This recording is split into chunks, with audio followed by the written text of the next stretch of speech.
No sound.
Hey, hey, hey. What's up, y'all? I'm not sure if y'all can hear me or not. We're having some technical difficulties, as you can hear. Welcome everyone to the program. Hold on one second, y'all. Stand by. I'll be right back.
I have been sitting here in utter disbelief at some of the reactions that I am seeing to this news. I have been seeing people joking about it. I've been seeing people making memes about it. I've been seeing people laughing about the fact that someone died. You do realize that, right? Hitler died today. And you guys think it's some kind of fucking joke? Listen, you don't need to agree with his beliefs. You don't need to approve of his actions. You don't even need to like him as a person. But at the end of the day, he was a human being.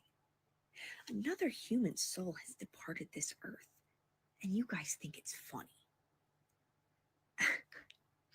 I don't understand what humanity has come to. This world is truly, truly depraved. Have some goddamn motherfucking respect for your own fellow human being. Shame on you. You disgust me. I have been... If you fucking sick motherfuckers. In the old days, boom, firing squad. No, it's true. Boom, gone. Bang. Bing, bong.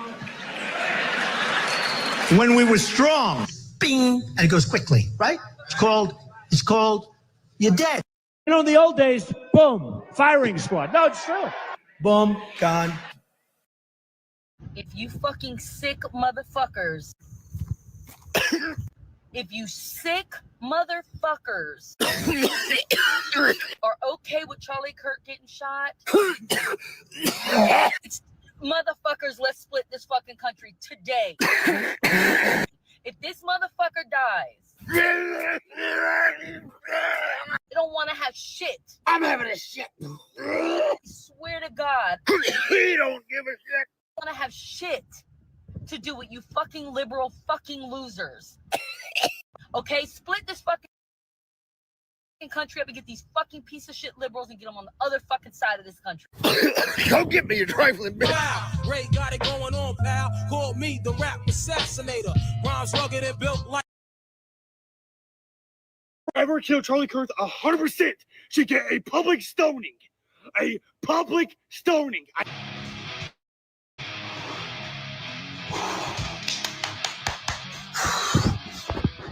This weekend, it's me and it's you at No Way Out in Utah. Triple threat match, DLC. And if you think this is gonna end well for you, the loser gets a public stoning that has never been seen before.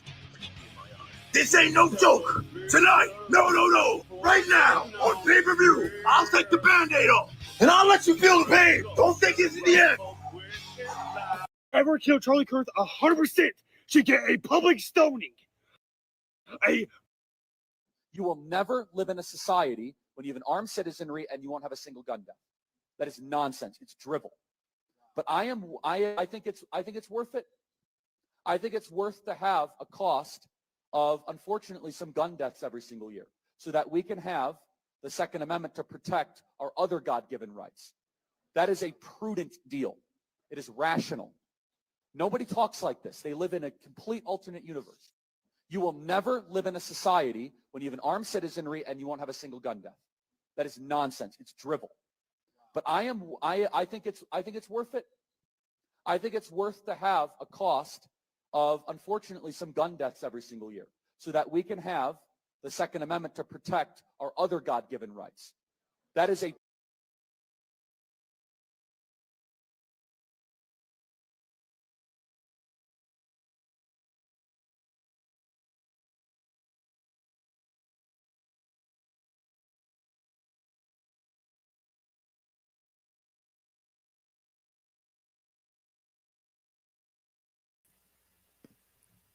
Unmute.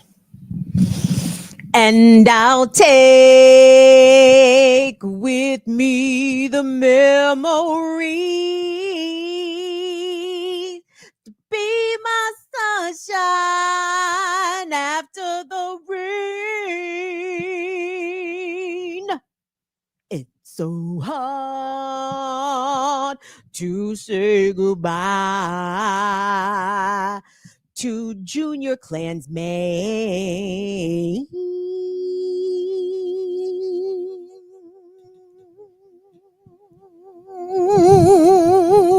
Hey, we were supposed to have off tonight, and half of us does. Will is off tonight, but I could not come and talk to the folks on a Friday after one of white nationalism's brightest stars was brought down like a rabid dog in the streets. Crazy couple of days here in Los Estados Unidos is burning down with Kim Brown. Did y'all enjoy those clips? Did you enjoy the montage of clips? Listen, we're not on the vertical stream tonight because Will ain't here, so we do not do it fancy when Will is not here. So I gotta ask my fortified 45 fam. Did y'all enjoy those clips? Because I figured you might. We may have to run them joints back towards the end of the show. Wait a minute. I'm sorry. Cue up that wrestling, that last wrestling promo. Did you guys enjoy the wrestling promos? Because I thought the wrestling promos, in fact, were quite delicious. Let's run that at your leisure.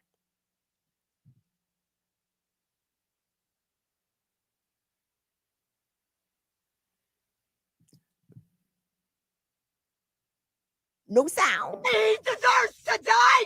You fucking animal! Yo, she might have a job in WWE. She sounds like she cutting a promo. And tonight at SummerSlam, you animal! We're going one-on-one, me and you, for the WWE Championship, you animal! He deserves to die! You fucking animal! Yo, she might have a job in WWE. She sounds.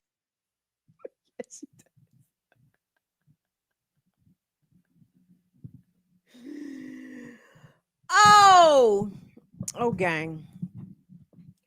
The president of the United States, upon receiving the news, or rather informing the country about Charlie Kirk's semi-unfortunate demise, right?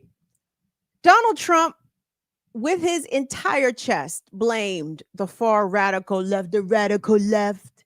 They're dangerous, they're killers, they're snipers. Hold on. Because you know, every accusation is a confession. And Trump and the whole conservative MAGA base are outstanding at projection. Like everything they say about other groups, they are in fact saying about themselves, right? Right. And I can't remember which clip I have next because someone is in custody. Someone has been arrested. I say someone because the FBI under Kash Patel, this is not James Comey's FBI, which also wasn't shit. But Kash Patel's FBI, they done got rid of all the women and the minorities. So, you know, incompetence reigns at the J. Edgar Hoover building, and I'm certain across the country at the respective field offices. But they have now, this is the third person that they have in custody, except this time it has resulted in an arrest. And it is 22-year-old Tyler Robinson. I believe he is of Orem, Utah. Either way, he from Utah. And let's get Tyler. You can take me down. Let's throw Tyler up there. Let's throw up Tyler Robinson. Because I need you to see this. I need you to see this extremist face. And I need you to gaze upon him. Because I don't know, guys, you know, my eyes doth deceive me on a regular basis. Does the nigga look like Tunde de Agua? Is he Alabaster MS-13? Like, what are we talking about? Is he BLM?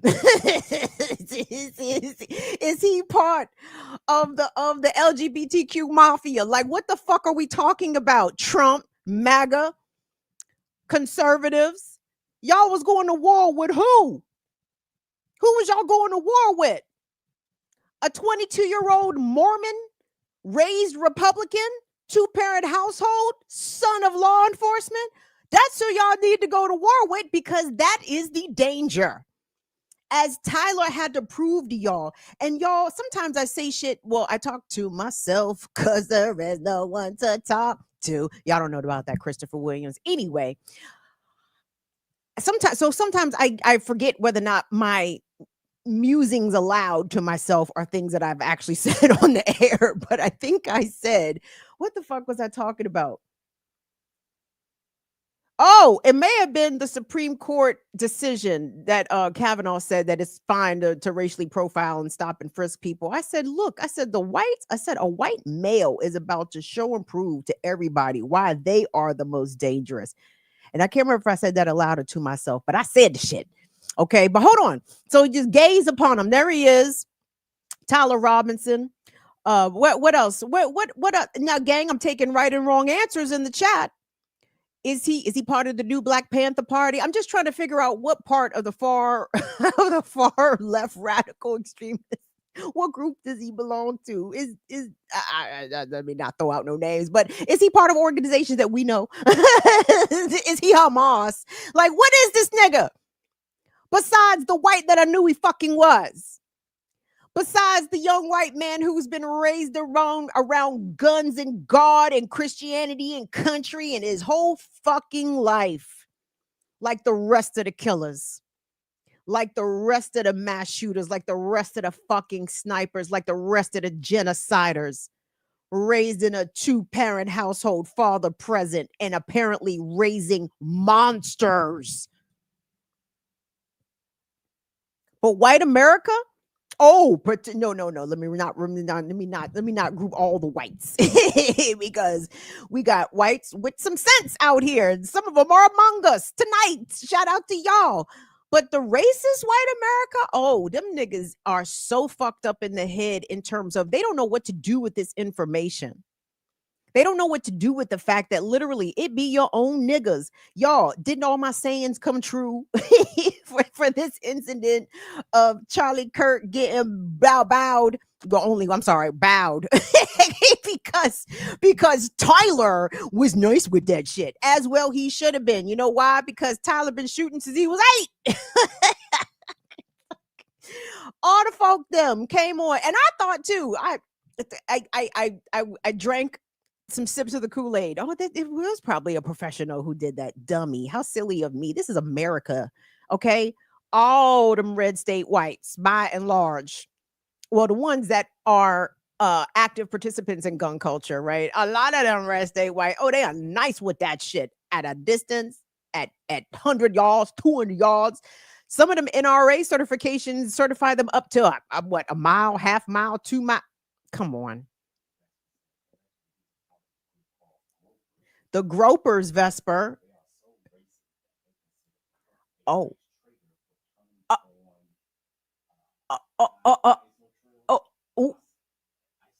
Okay.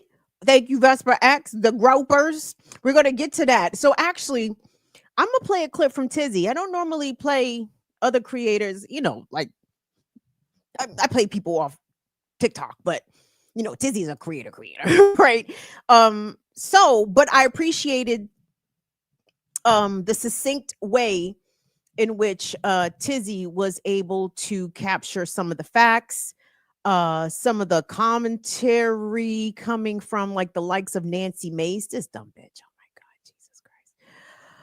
But is racist white America, are they ready for this? Are they ready for Tyler? Even though they have had dozens of hundreds, I'm talking about in recent memory. I know, trust me, I know what the whites body count is out here. It's astronomical, right? But I'm talking about in modern times as it pertains to snipers, mass shooters, etc. It has always been them, right? So the fact that they're shocked, are they surprised? I don't even know if they are. But anyway, let's get a better recapping of some of the facts. Tizzy does a great job in this clip, so shout out to them. Let's check it out.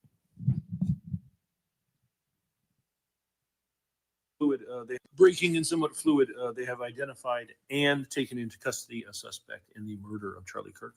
This is the mugshot, 22-year-old Utah resident Tyler Robinson, who allegedly told his father that he had been the one who shot Charlie Kirk, and then his father contacted law enforcement and kept him or held him there until they arrived and could take him into custody. Also looking at some old...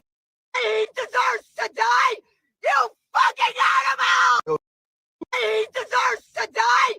You fucking animal! bro. She might have a job in WWE. Sorry. Y'all know Will is off. We're going to try to run that tizzy joint back because he had some great stuff. Let's try it again.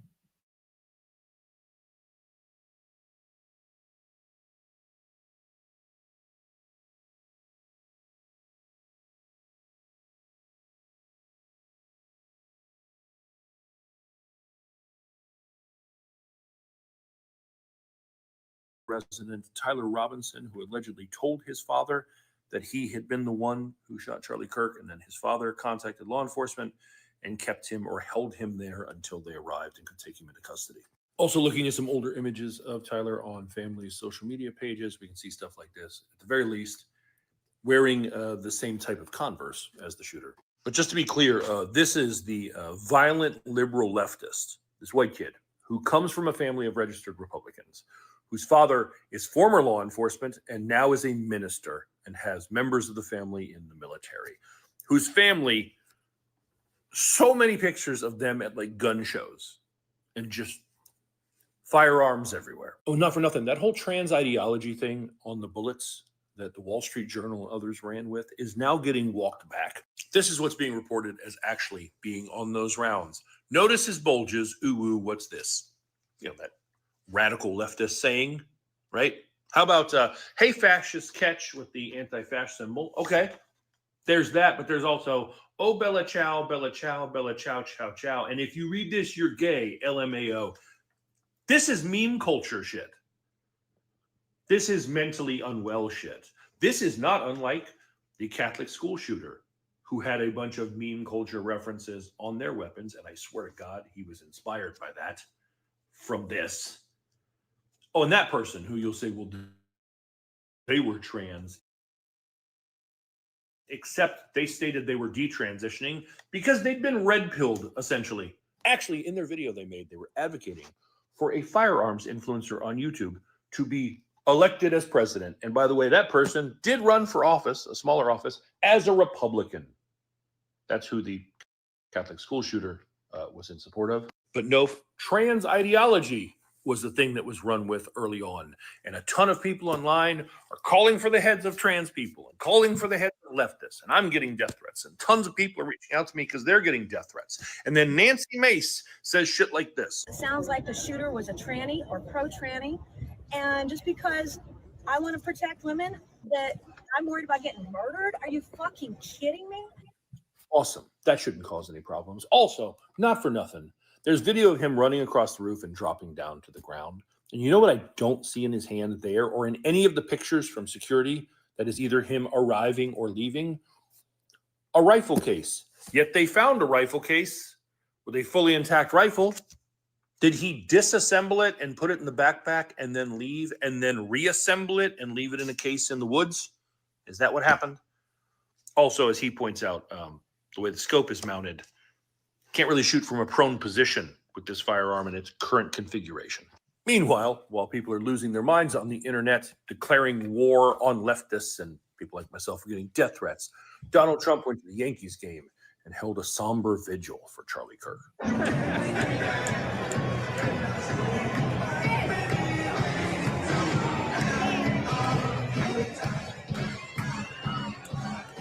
Call me crazy, but Strokey McStrokerson doesn't seem all that broken up.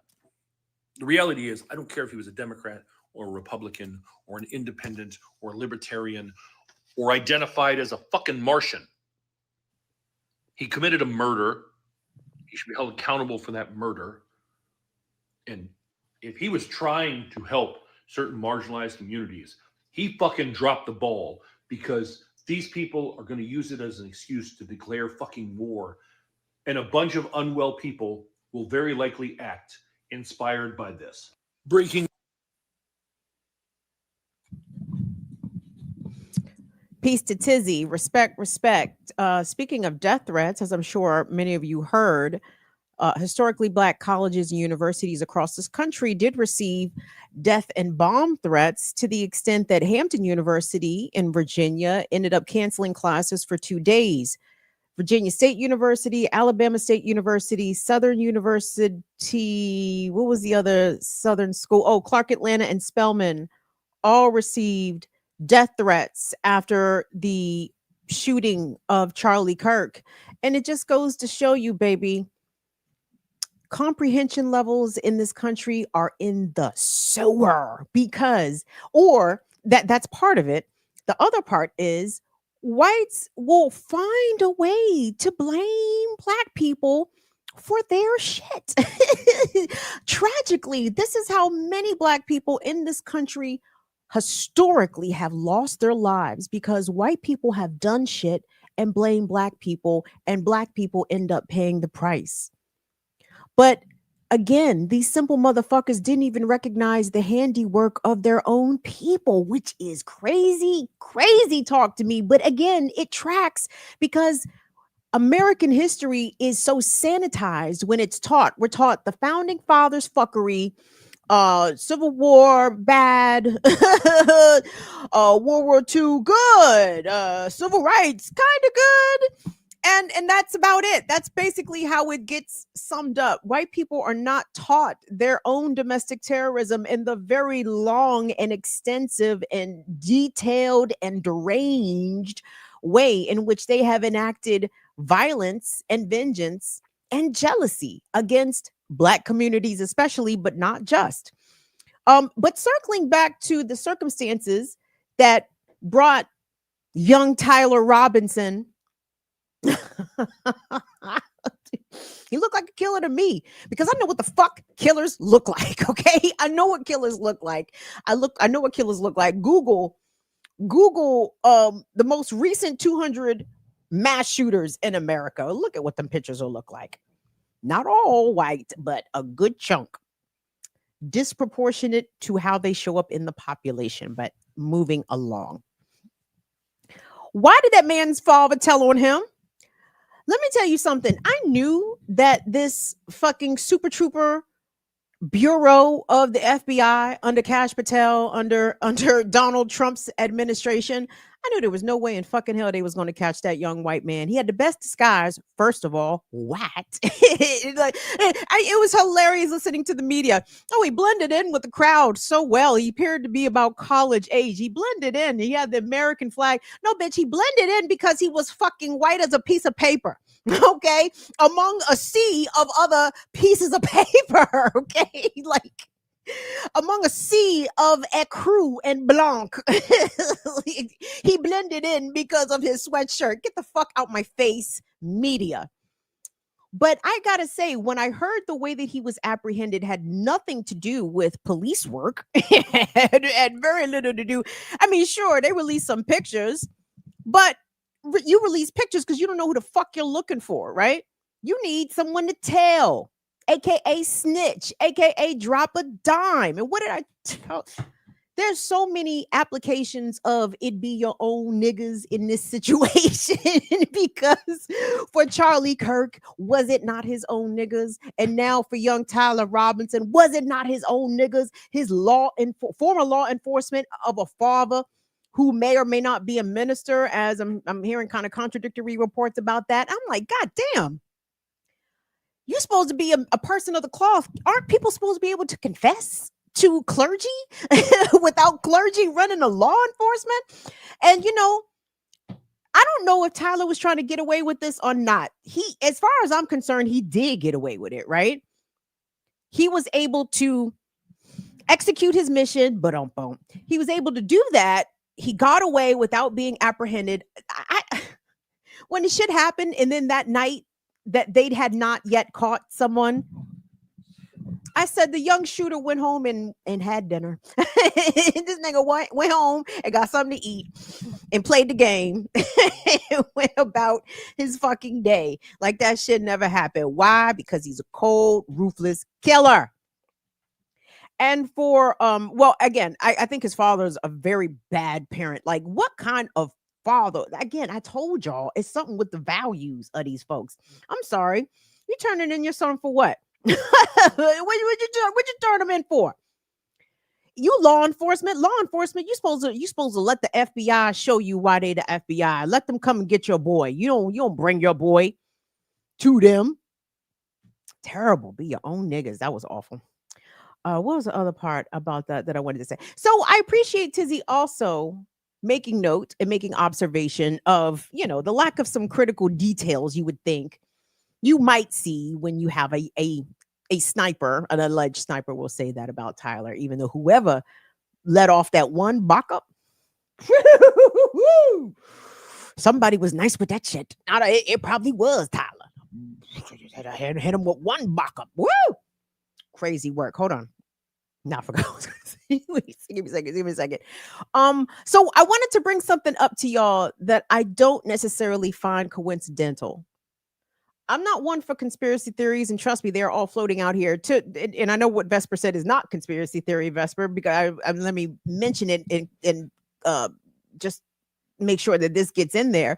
But Tyler Robinson, they're digging into his online presence. He seems to be what, a 4channer, the groupers, the groupers. Who the fuck? Oh my god, these kids are so fucking corny. The groupers. What kind of gang name is that? A terrible one. Anyway, they hang out in the 4chan spaces, which is the alt-right white nationalists.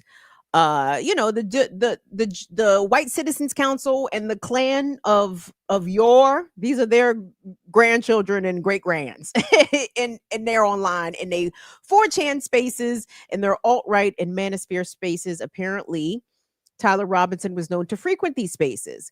So my theory is, Vesper says that the other racist whites are upset at him. They think that he's a race traitor. Au contraire. What if the opposite is in fact true? What if Tyler letting the chopper sing on Charlie Kirk was his attempt to start the Civil War or the race war or whatever it is that these douchebags who drill in the woods every second Saturday, every other weekend, these weirdos be in the woods with their flashlight signals and all that fucking other shit. Who's to say that Tyler wasn't trying to create, in fact, a culturally and socially destabilizing incident that he knew would incite the racist whites who are armed to the teeth and ready to ready to start some shit? What if he believed that killing Charlie Kirk in such a way would be the catalyst to that kind of uprising? What do you guys think? You think that's a possibility? Before Tyler was apprehended, we're going to cue up the clip.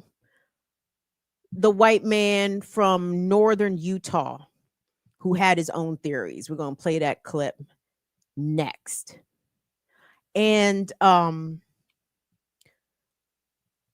it wasn't necessarily my first thought that someone capped Charlie Kirk because of his opinions. What makes him more douchey than the other douchebags? What makes him better or worse than a Matt Walsh or a I fucking know these niggas, Tucker Carlson? Shout out to TikTok creator. Greetings from northern Utah. Hello. Wait a second. Hold what you got. What's the difference? Between Matt Walsh and shout out to Farming While Beige on TikTok, because they made an astute point that a lot of people on our side of the political spectrum, we don't fucking know Ben Shapiro from goddamn Charlie Kirk. They some unattractive, and I like white boys, to be clear. I mean, not exclusively, but I don't object. But I am repulsed by the ones I don't find attractive. You know what I'm saying? Ain't none of them crackers cute. Not nail one. Not even. Oh, I can see maybe kind of. No. It looks like a displeasurable experience if you pick up what I'm putting down. Like, no, that's not. Ain't my type of hype, baby. That's not my type of hype. Fuck all that shit. But I digress. I'm sorry. I don't know Charlie Kirk from Ben Shapiro, from Matt Walsh, from Tucker Carlson, from Nick Fuentes, from all these fucking douchebags. They're all the same dork, basically. They're all the same racist fucking dork who somehow tricked women into marrying them. I don't know what happened, but here's this. So, but my point is this: in advance of them apprehending and naming Tyler Robinson as a suspect, as formally arresting him, I didn't necessarily think that it was Charlie Kirk's speech that got him popped. In fact, there could be some other things at play. And I found this video from this gentleman who I believe is a farmer in northern Utah, or so they say. And they offered up a perspective that I hadn't quite thought of. So I wanted to share it with you because, like, as like I meant, see, I keep getting distracted. As Tizzy mentioned in his video, where was the rifle when the nigga was shimmying down the building and shit, when he was jumping from roof to roof and scaling walls? Where was the rifle then? Maybe it won't Tyler. Maybe Tyler's the fall guy. Let's see. But anyway, I would like to present an potential alternate theory of the crime. So let's go ahead and take a listen.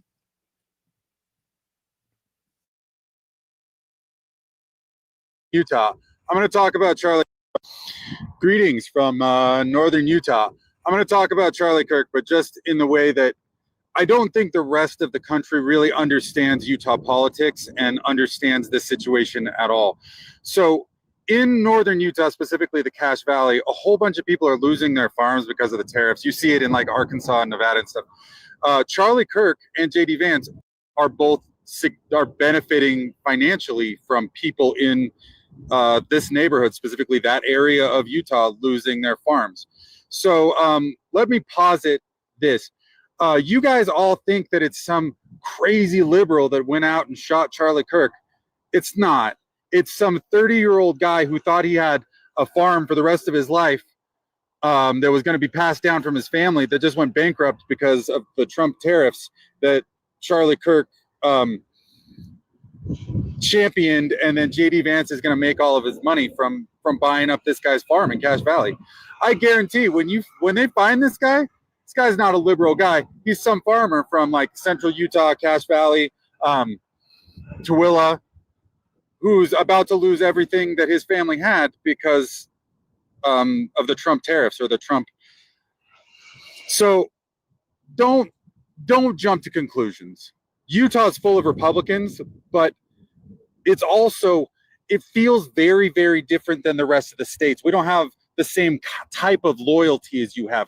Once you pass the Rocky Mountains, we're more loyal to each other than we ever could be to a president or a thing. So, Utah, Colorado, Montana, New Mexico, Arizona, like,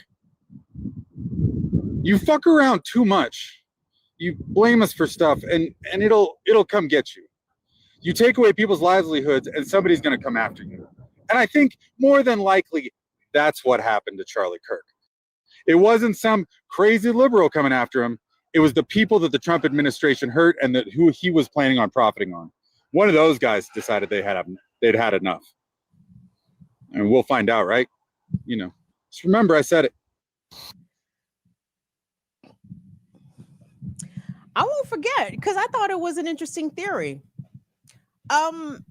Whites are being hurt out here by this administration. Even whites that voted for Trump are being hurt economically.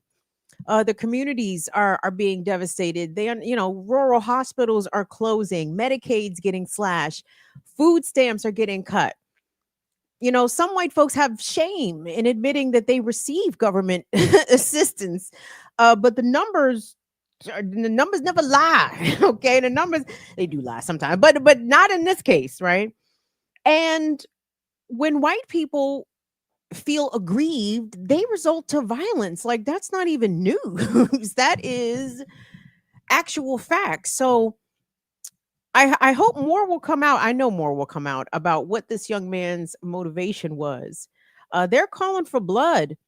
Trump has already called for the death penalty. I think the governor of Utah has also called for the death penalty. I wonder who is he going to roll with in jail? Like, are the white supremacists going to be mad that he capped Charlie Kirk, or are they going to appreciate his attempt to kick off the race war?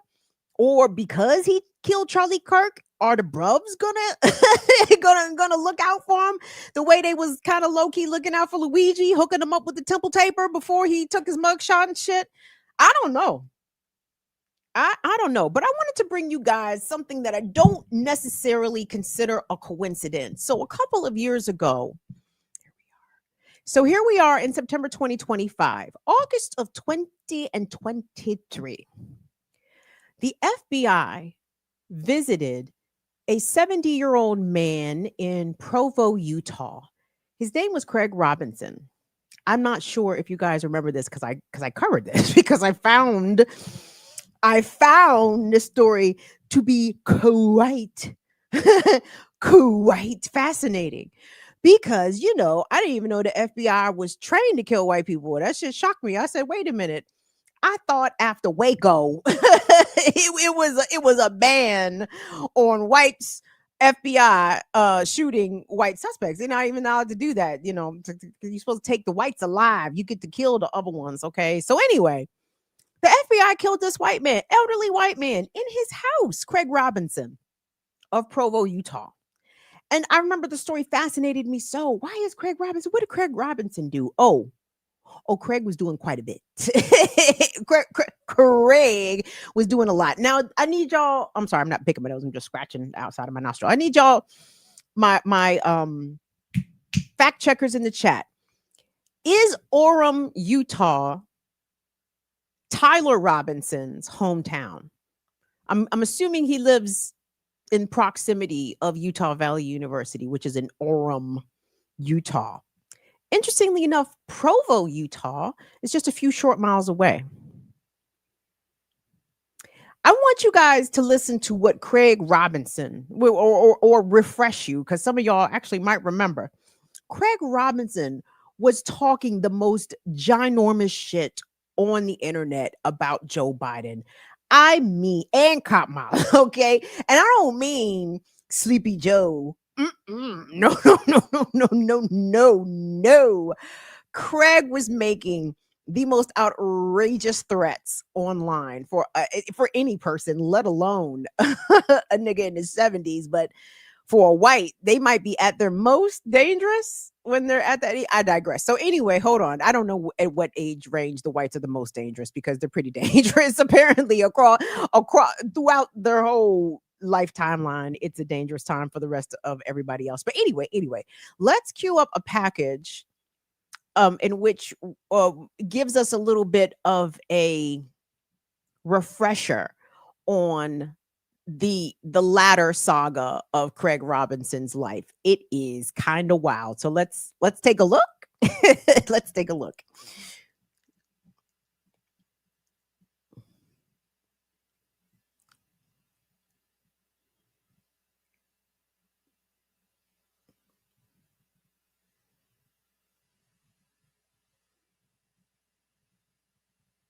Nothing playing. No sound.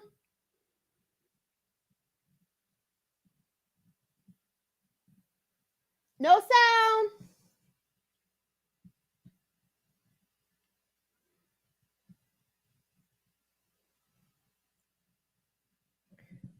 No sound.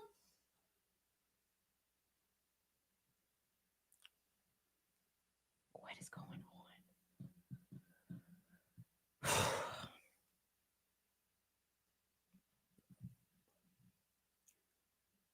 No sound.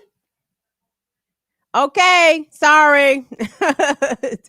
We're working on it, everybody. It's a bit of a rough situation. This is why Will is part of the team. Like, this would be a very much of a very big struggle for me to try to do this on my own. On my own.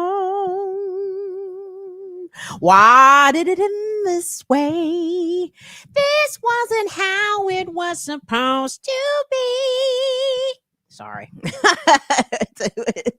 I'm sorry. Don't give me the opportunity to sing or attempt to sing like Patty Lola Bell. I'm gonna do it, and I'm gonna sound terrible, but I'm gonna still do it. I'm gonna still do it because Patty just makes you want to feel that way. Are we close to running it or what? All righty, hold on, guys. So the long and the short of it is, Craig Robinson is a very dangerous fellow. At least he appeared to be online. Uh-oh. Okay. Oh, the whistle is playing. What is going on? Oh man, Will can't be taken off, man. I gotta re-enslave that nigga. Like this is the nigga ain't no workers' rights over here. No, I'm kidding. All right, well, we blowing the whistle. Are we ready to play the package? All righty. So where was I? It's extemporaneous speaking. I gotta say, sometimes not for the faint of heart, because you gotta. It's called, well, you guys know, thinking on your feet. Got to be quick, swift, ready to anticipate changes that are unscripted. You may not know they're coming. What are you gonna do? you're gonna barbecue, or you're gonna mildew. Back to Craig Robinson. All righty. Well, go on and just run it when the video is ready. I'll stop talking. Station ABC4 News celebrates 75 years. Sheesh. The 10, I'm Glenn Mills. And I'm Emily Flores. We thank you for joining us here tonight. A historic visit today, President Joe Biden in Utah. But before he touched down, an FBI raid ended with the Provo man dead, suspected of threatening the president. The FBI identifying that man as Craig Robertson. ABC4's Jonathan May joining us live from the scene. He's been there all day collecting the latest. What can you tell us tonight, Jonathan? Emily, Glenn, here's the scene roughly 15 hours after the shooting took place. Police tape is still up, and it looks like agents have a mobile unit outside the home. Agents were here trying to serve an arrest and search warrant. That's when the man identified as Craig Robinson was shot and killed, leaving community members who knew him from their local church shocked. I just can't believe this happened in my neighborhood. I just can't believe that, that it came to this. It just seems unreal.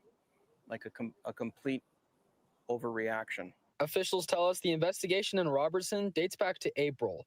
According to court documents, Robertson posted online saying, "I hear Biden is coming to Utah, digging out my old ghillie suit and cleaning the dust off the M24 sniper rifle." In addition to making several threatening posts on his Facebook, agents say Robertson suggested online he would take physical action. And I honestly think that he may have just let himself get taken away on social media. I can't imagine that he could either physically or mentally act on any of that at all. Through their investigation, the FBI said Robertson allegedly did own a sniper rifle and ghillie suit.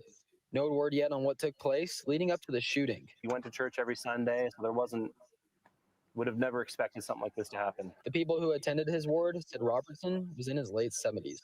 He loved his guns and he loved woodworking as a hobby, but I never saw anything that indicated that he might be violent.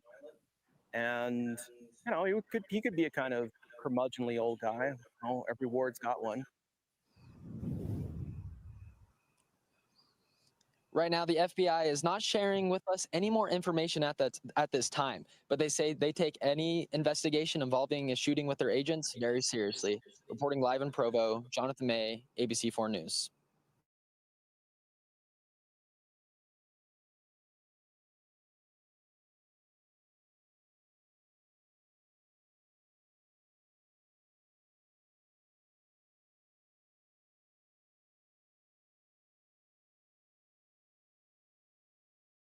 Sorry. Can you guys hear me? All righty. There you go. Craig Robertson. Is it Robinson or Robertson? The camera. Sorry. Wrong button. Will can't be taken off. No more days. No days off for Will. Will can't take off. No more. Craig Robertson, everybody. Is it Robertson or Robinson? Because I thought it was Robinson. Spell it. So can you drop the link in the chat, Latifah, if you get the opportunity, the link to the Deseret News piece? I want you guys to read this piece because Craig Robertson, this nigga was on the internet talking crazy. This nigga tweeted or posted on Facebook that he had dreamed about like a sea of blood of which, hold on, Alphabet Boys, this is not my thoughts. I'm just repeating what Craig Robinson said. Craig Robinson put on social media that he had dreamed of like like pools of blood and Cop Mala and Sleepy Joe all in the blood. And hold on, he was treating really ridiculous because what really pissed him off was just the idea of Joe Biden having the audacity to bring his ass to Utah, knowing Joe Biden not welcome in Utah. Craig Robinson got on his social media and told everybody in Utah that they should take their guns, go outside, and shoot up at Air Force One with Joe Biden plane starts to fly over Utah. Wait till y'all read the article. This man was talking so fucking crazy. So it is so hilarious and so, again, on brand. When I see his white neighbor say he was such a nice guy, he was in church. His church, folks, his church family in the Deseret News article describes him as a teddy bear. What? Robertson. Got it. Robinson. Got it. But I wanted to draw this conclusion because Craig Robertson, an active member of his church, said his nigga was in church every Sunday. and his neighbor was like, I just can't imagine him. This seemed like an overreaction. Sir, the reason you can't imagine is because you wasn't following Craig Robertson on Facebook. You should have been following him on Facebook. You would have been knowing that this man was a whole threat to the community out here. At minimum, he was a threat to Joe Biden. and he made that clear.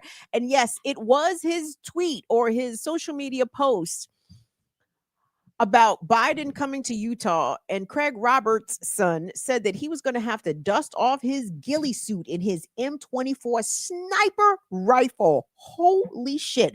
My point is this, guys, even though their last names are not the same, even beyond them being similar, the fact is you had a former sniper or aspirational sniper in the elderly white man in Provo, and then you had Tyler Robinson, allegedly the successful sniper, the guy who was so good at. I find it hard to believe that this could be Tyler's first and only sniping because, my God, dog,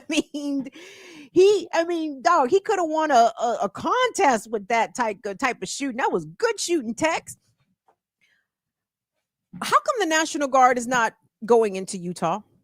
Because clearly, even within a 5-mile radius, there seems to be an overabundance, an overrepresentation of armed white men who are willing to commit political assassinations via sniping. One successfully did it, allegedly. Another was threatening to. And let me say this. I'll say this also about Craig Robertson, the elder. He,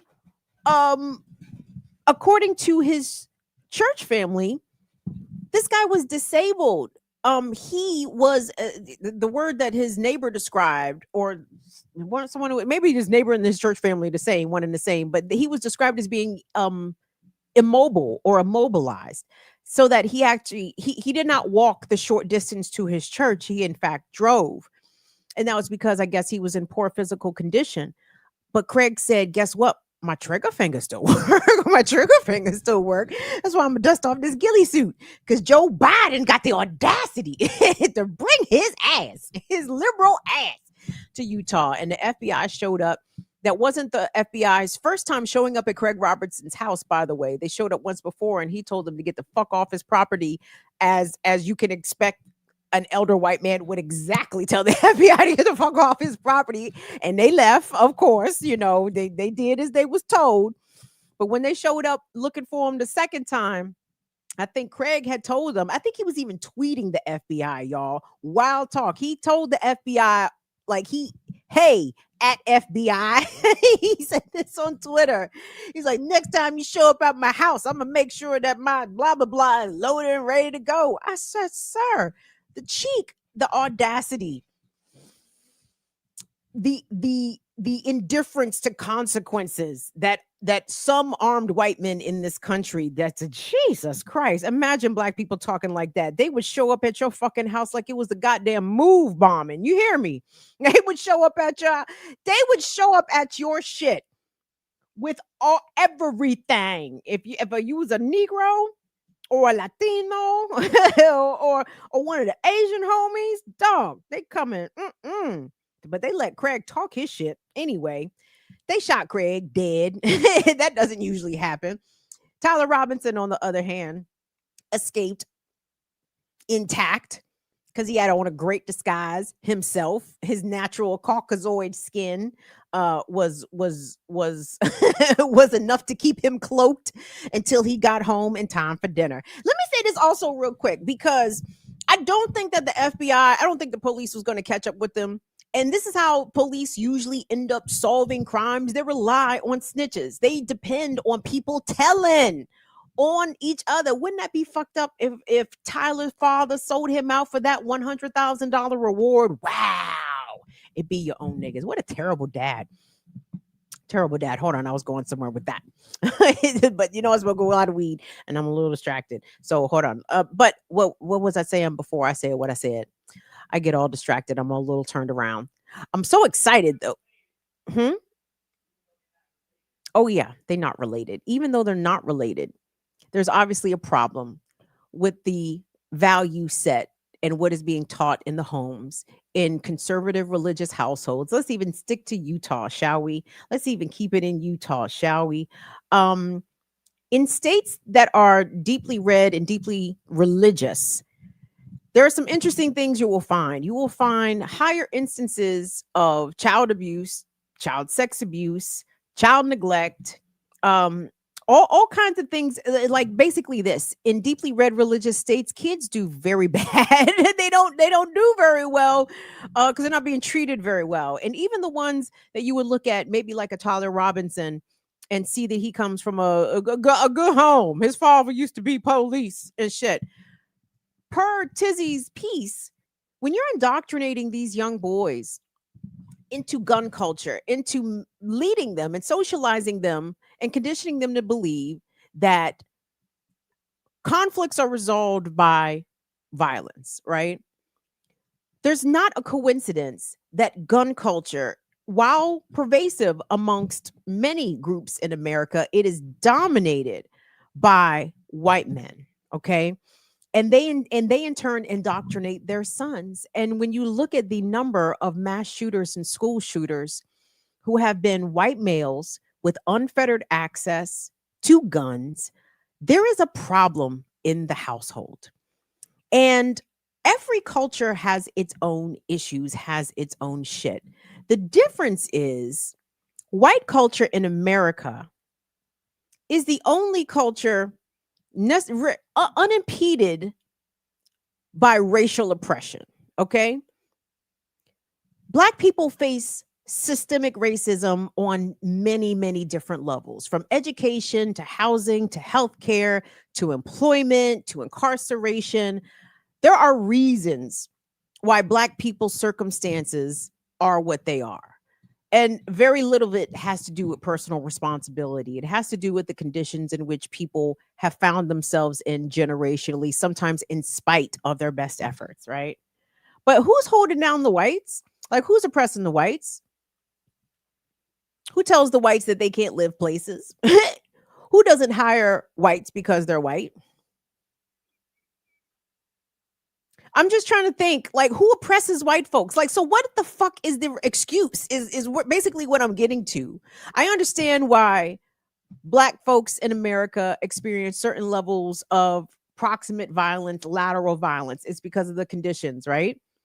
But what the fuck was wrong with Tyler Robinson? What was he facing economic oppression? Was he facing religious persecution? Like, what was it that made him react in the way to grab a gun? I always default back when I think of these whites, for some reason, these murderous mass shooting whites, the Buffalo supermarket shooter, the top supermarket shooters, the one that always pops up in my head, even before a punk ass motherfucker like Dylan Roof or somebody like that. Peyton Genderon came from a very affluent white family in upstate New York. He made credible violent threats at his high school when he was a senior. The New York State Police chose not to pursue charges, and they chose not to put his name on the fucking weird nigga list. What's the shit called? Is it the Brady Law? What's the shit, y'all? The Murphy's Law?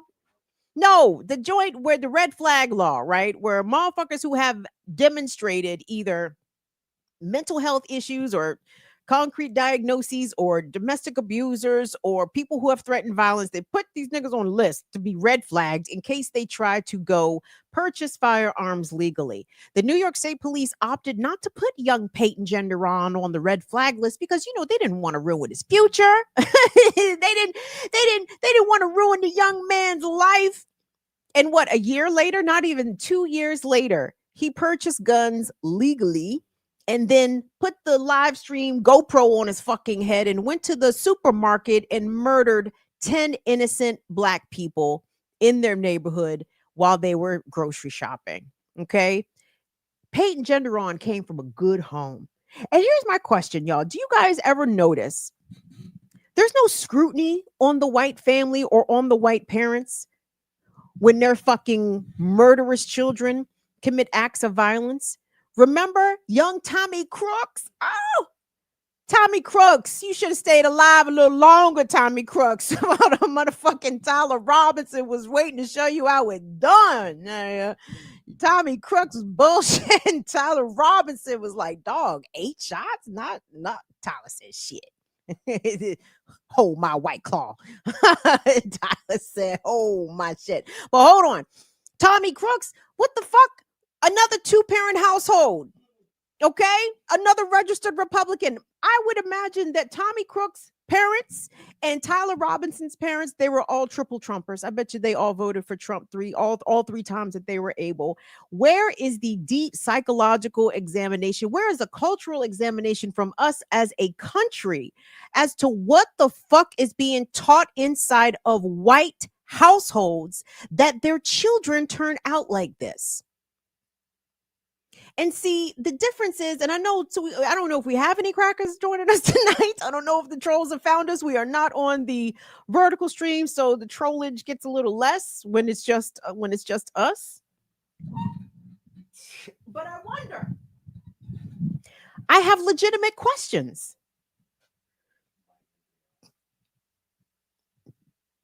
There was another story. Hold on. I have the burps. Give me a second.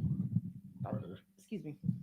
I don't like to burp in y'all's ear. I think it's rude. Yeah, that's why I always turn the mic away, because I think it's rude to burp in people's ear, but I digress. That's how I was raised. Where's the examination into the values of white Christian households? When crackers like fucking Charlie Kirk like to point at Black communities and blame us, blame the lack of fathers, blame. Where is that same sort of self-awareness and self-critique? See, again, I'm not disputing that the Black community doesn't have problems. We do have problems, but our children don't do what y'all do. Okay. And again, I'm not even saying that Black kids don't shoot up the jam. They do on occasion, but certainly not at the rates. Not at the rates, y'all. When you look up all the school shooters, it's not even close. And I don't understand why white people don't do more self-reflection, more introspection. Because all the criticisms for Black on Black crime and Black on Black violence, okay, but are you Black? It's like, I understand. I hear you, MAGA person. Well, what about Black on Black? But when they say that, it's as if though white on white violence doesn't exist or isn't a problem. And maybe to them, it's not a problem. But as Charlie Kirk found out, it can be your fucking problem, just like that. This country is armed to the teeth.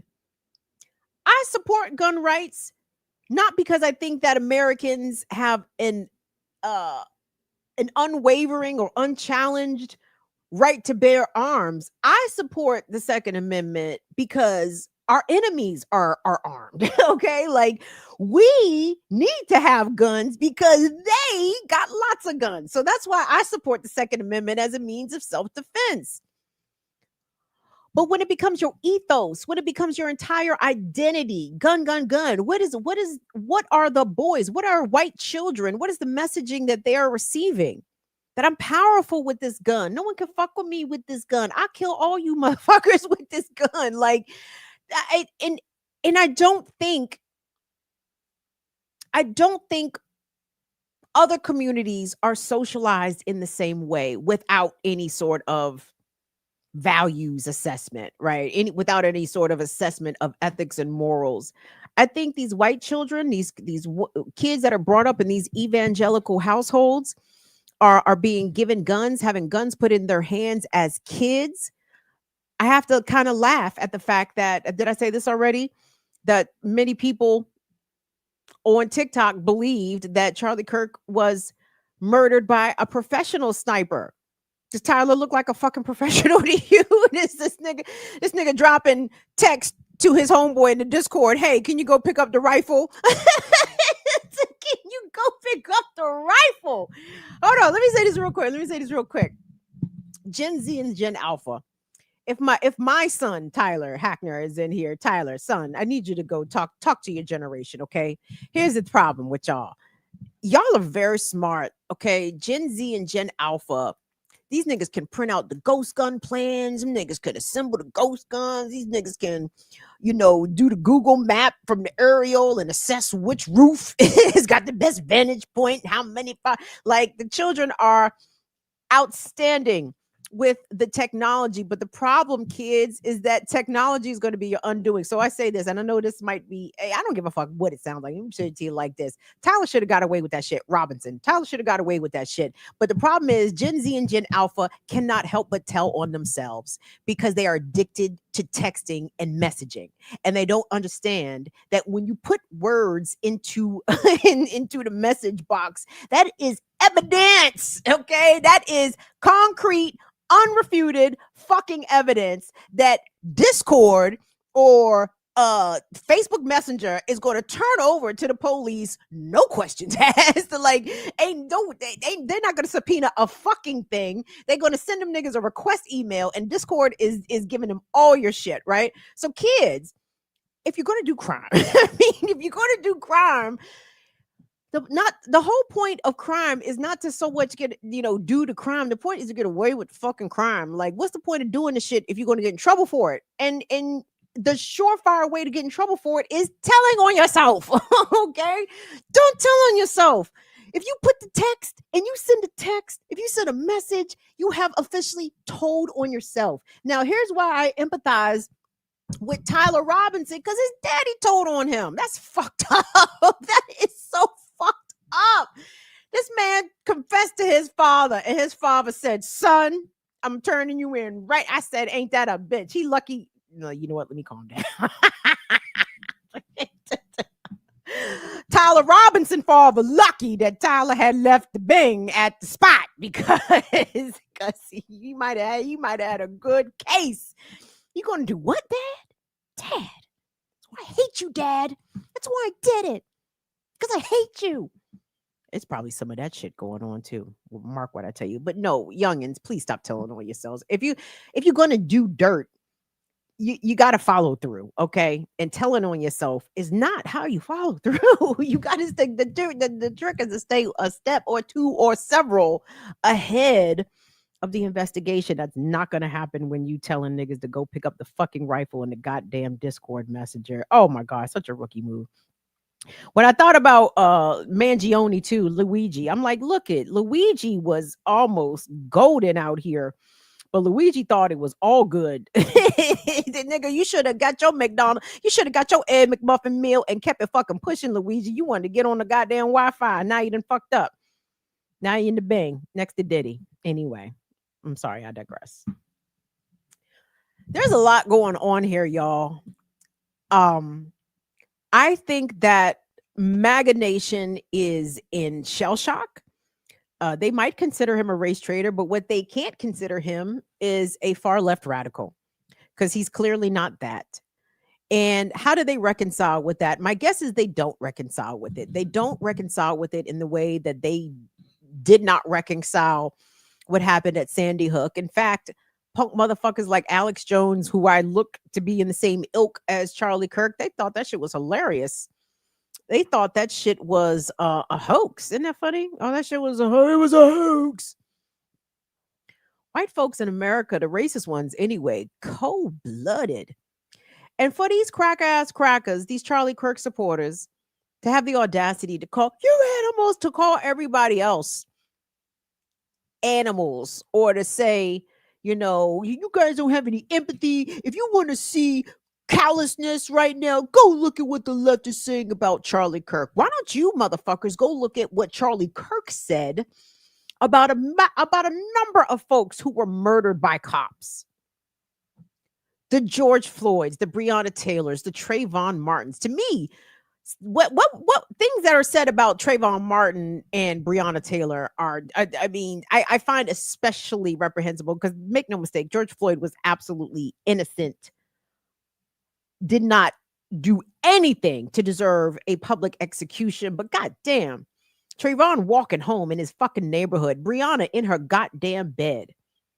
And these motherfuckers, like Charlie Kirk, made all kinds of excuses for the police, why the police were justified to murder black people, why the black victims somehow deserved a extrajudicial execution at the hands of the cops.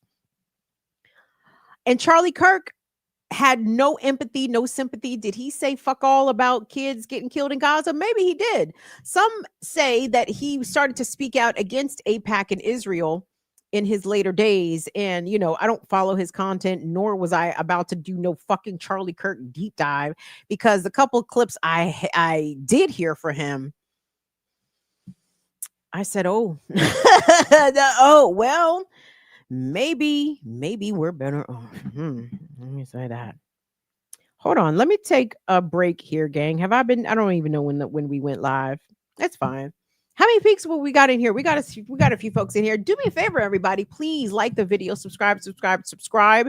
If you're new here, this is Burn It Down with Kim Brown.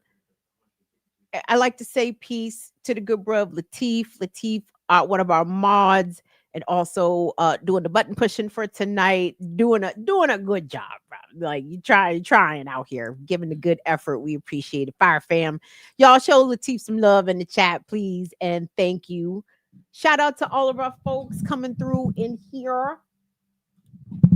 I appreciate you. A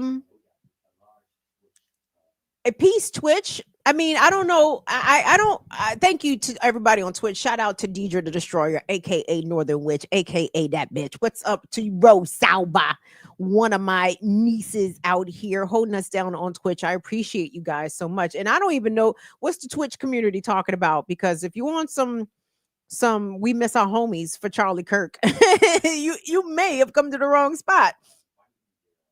What's up, Vitingale?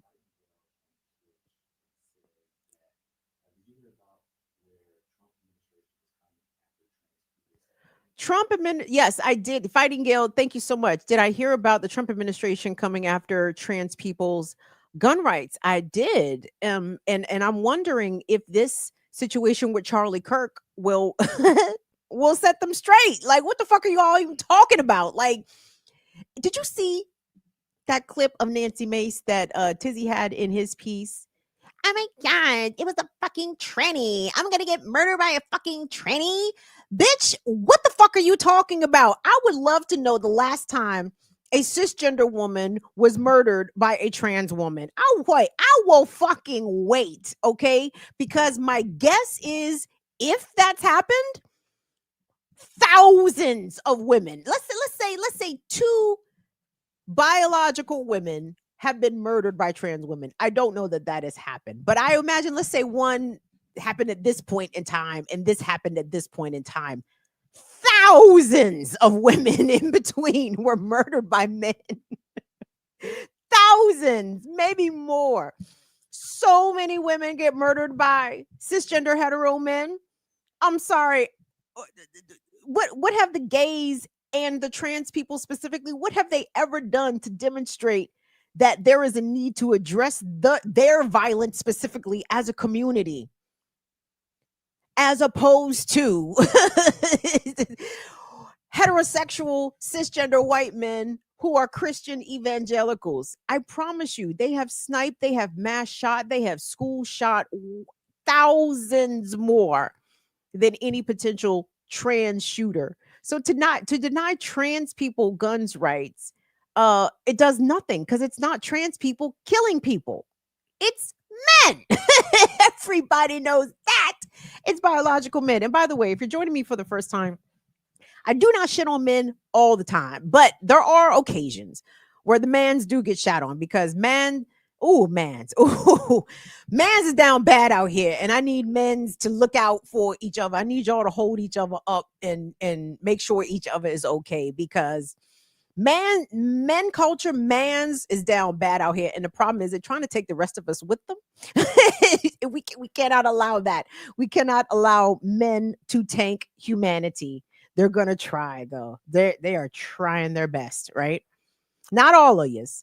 And by the way, I'm a big believer in hit dogs will holler. So if you come in here hashtagging not all men, I'm gonna know that you're a hit dog and you might be hollering. So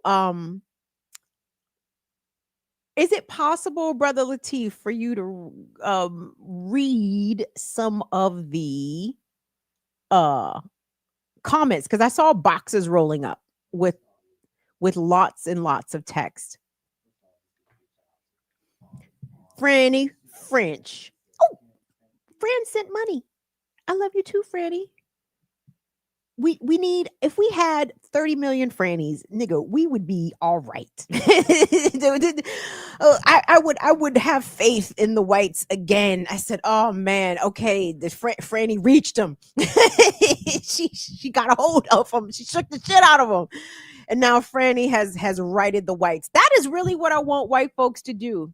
And I know all the organizers and organizations and activists that some of y'all probably listen to have said some variation of that. Like, it is on whites to go collect your people. You got to collect your people. White people don't listen to black people. Okay. They don't, what's that nigga name? Charlie Kirk. What did this nigga say? If I got on an airplane and I saw a black pilot, I would be terrified. I would think that, somehow they cheated or scammed to get that job. Again, spoken like a white fucking cracker who does not actually know anyone, not only of his race, but of his class, right?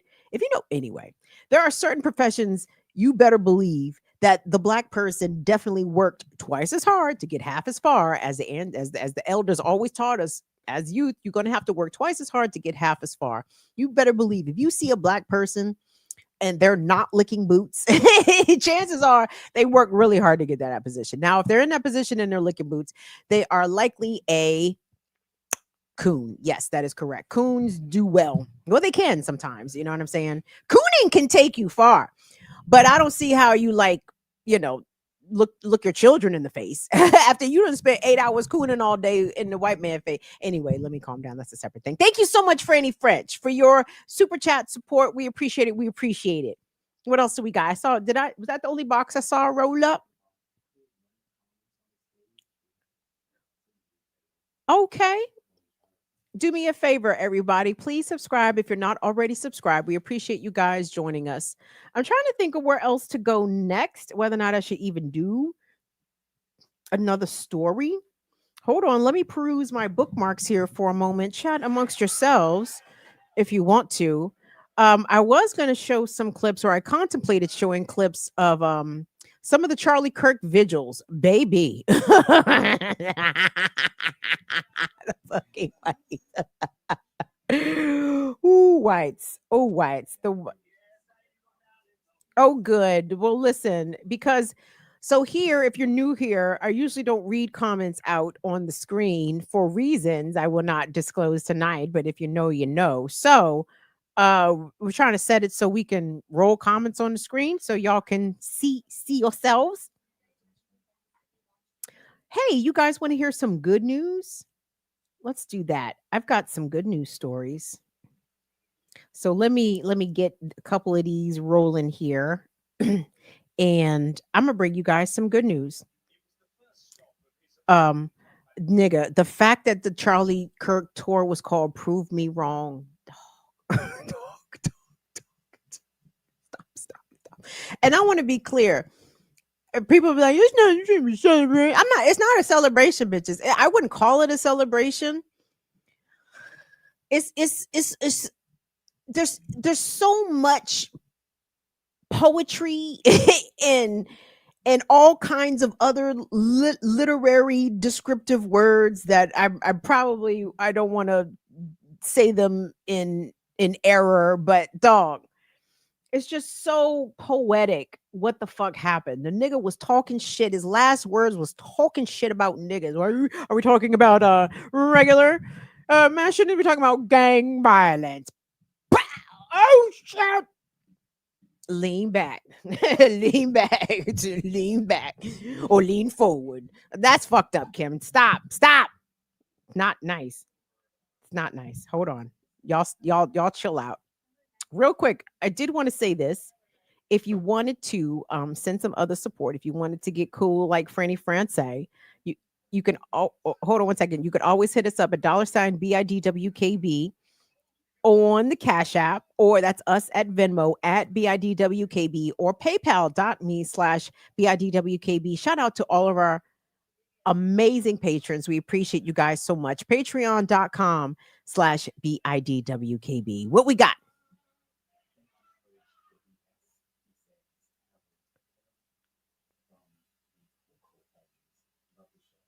Hey, what's up, Purge the B? Hey, what's up? What's up, Purge the BS? One of the Hoko homies that we met in Indianapolis. Is that one of the Hoko homies? Thank you so much. Purge the BS. I appreciate it. Hey, don't nobody want to hear them tree line street blues, Purge the BS. No, if this is the same individual I'm thinking of, we commiserated over like nigga, don't nobody want to hear them tree line street blues. And it's blues, it's a little blues, but you know, no one wants to hear it. You know what I'm saying? Shout out to Dr. Jared Ball. Jared Ball know them tree line street blues that nobody wants to hear. And so anyway, we commiserate. We in the same boat. Let's see. I'm trying to put together a couple of different clips. Hey, someone sent money. Hold on, give me a second. Oh, we're riding high. Hey, thank you so much, Librarian. I appreciate your support. That's what I'm talking about.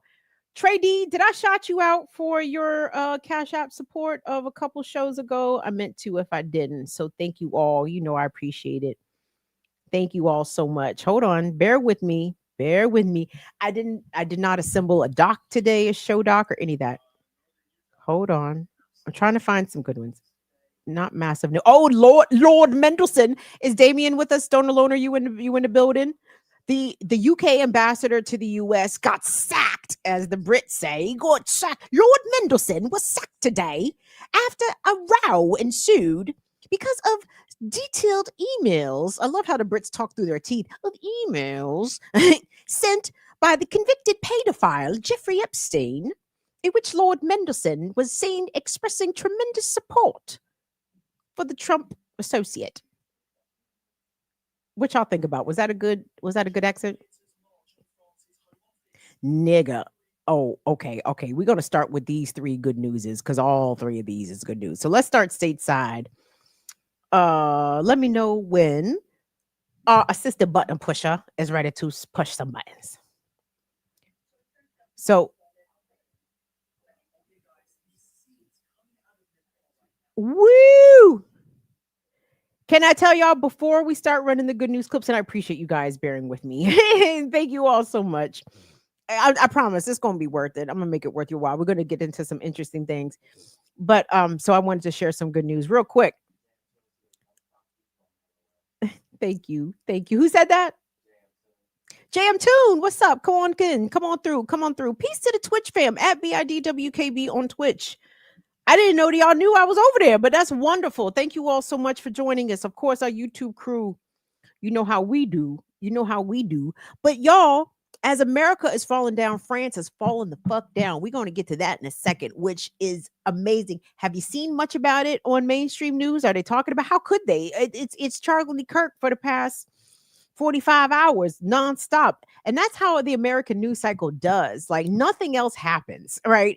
It's unsurprising to me how little international news that Americans receive if they're only perusing, let's say, the mainstream legacy outlets. It's like we are in a walled garden. And it's not even a nice garden. You know what I'm saying? Like, we're in a walled off shithole. And it's like, wow, there's other shit happening around the world. So let me know, Brother Latif, when you are ready to hit a button. But they are tearing France to fucking shreds. And I love it. I'm here for it. And of course, the Nepalese. You know what I'm saying? I wonder if they're going to socialize samosas. Samosas for everybody. You know what I'm saying? Yes. Like, I would be in Nepal shortly. You know what I'm saying? Viva Nepal. Viva Nepal. You know what I'm saying? First of all, I don't know if Nepal is a hotspot tourist destination, but I'm certain every Black American that may have ever been to Nepal, how could you not go to Nepal and go like, hold on. Patient enforcement officers. I can hear everything. You play everything. So hold what you got. So let me know when you're ready to play one. So let's try to go with the first one. Coming out of Kansas City, but this is a housing. That's some hope that I needed. Okay, there we go. That's it. All right. So people are getting their shit together. Okay, I'm sorry. I try to organize my thoughts. People are getting the things together out here. Okay, and I want to share some good news. So we're going to start stateside and starting in Kansas City, where the Kansas City, is it the Tenants Association or the Tenants Union or the housing? They have been organizing for better, more affordable, more quality housing conditions for Kansas City folks for years now. And they have actually gotten some wins. But now this Tenants Association or these tenants unions are expanding across states. So companies that own multiple units in several different states, these tenants are now finding each other and reaching out and organizing tenants unions because, again, the rental market is garbage out here, and especially the corporate rental market, the landlords, the corporate overlords, the property management usually leave their most vulnerable tenants, elderly in particular, single parent households in particular, people who have sensitive health conditions. They leave them in reprehensible, leaving their apartments in reprehensible state. So anyway, let's take a look at this clip talking about the formation of a multi-state tenants union. Let's take a listen. Oh yeah, that's some hope that I needed today. On Tuesday, tenants in Kansas City launched 3 new tenant unions, but it gets even better. What if I told you that these tenant unions were connected to 4 other tenant unions across 3 different states? You heard that right. Kansas City tenants are part of a multi-state tenant campaign against a shared landlord, New York-based corporate landlord Capital Realty Group. This is the first example in recent history of tenants collectively bargaining across state lines with a shared landlord. Kansas City tenants joined Riverpoint Towers Tenant Union in Detroit, Park Ridge Tenant Union in Connecticut, and American Village Tenant Union in Louisville in a collective fight against unaffordable rent and dangerous living conditions across Capital Realty Group properties. This joint campaign already represents nearly 1,000 units of Capital's portfolio. They've already had their first bargaining session where Capital Realty Group agreed to recognize any union in their properties and to not retaliate against tenants for organizing. Capital Realty Group owns over 14,000 units across 28 states. It's one of the country's largest owners of subsidized housing. They received federal funding to purchase a building in New Haven, Connecticut, which required them to keep the building in, quote, decent, safe, and sanitary condition. But in reality, Capital Realty Group ignored black mold exposure in the property for months. One tenant's pediatrician wrote a letter stating, quote, I hope the landlord will fix these issues for the health of this child. and his family. Spoiler alert, they didn't. This isn't an exception. Tenants at Parker Square in Kansas City deal with pest infestations, flooded basements, dirty air ducts, and more. Despite Capital Realty receiving $19 million in financing from the Department of Housing and Urban Development in 2022 for substantial renovation of the building. In Louisville, tenants report dealing with broken AC, collapsing ceilings, broken elevators, mold, and pests. It is affecting my health. Tenants at a Capital Realty-owned senior apartment building in Detroit reported the same. Water was running down my walls, mold in my apartment. Making reports or getting doctor's notes is clearly not enough to force Capital Realty's hand. So how do we take on the corporate takeover of our housing market? Take a page out of the book of the hundreds of tenants across the country finding each other and organizing collectively. Stay tuned for more updates.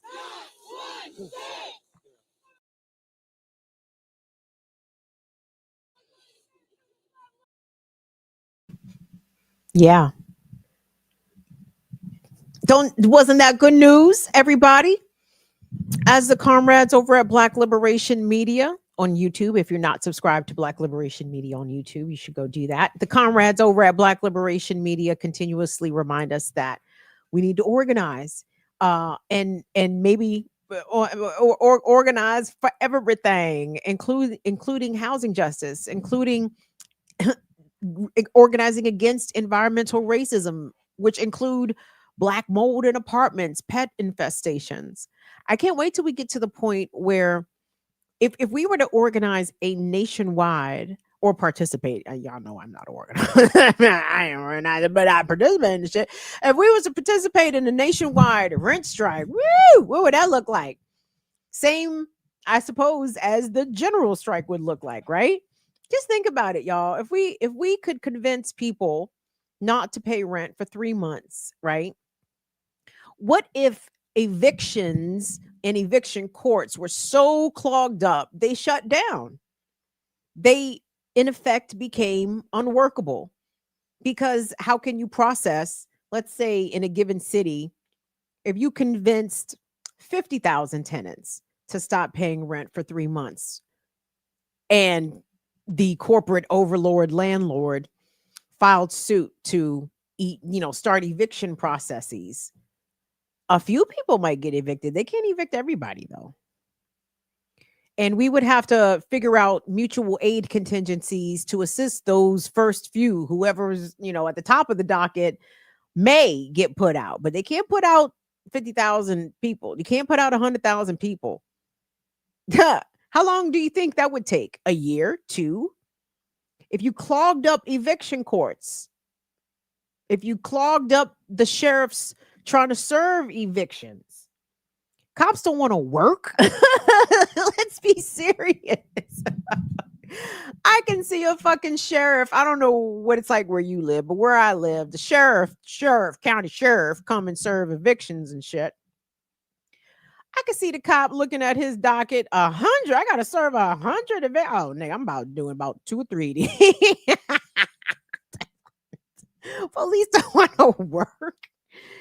Hey, and I'm sure this is not a novel idea. I'm sure those much smarter and far more experienced and learned than I have likely probably suggested this. But hey, even those with mortgages, they're not putting y'all out right away. You know what I'm saying? The mortgage foreclosure proceedings take a few months, take several months, y'all. I think we need to talk about this rather seriously, because why not? Why not? Let me think about that. So I think my next clip of good news, is it France or is it fucking Rochester, New York? What is the next one I have up? Because I don't fucking remember what order I sent these bitches. I just sent them. I don't remember which order they in. So which one we got up? Which one is on deck next? Because I heard us running through them, so I know they exist. Which one is this?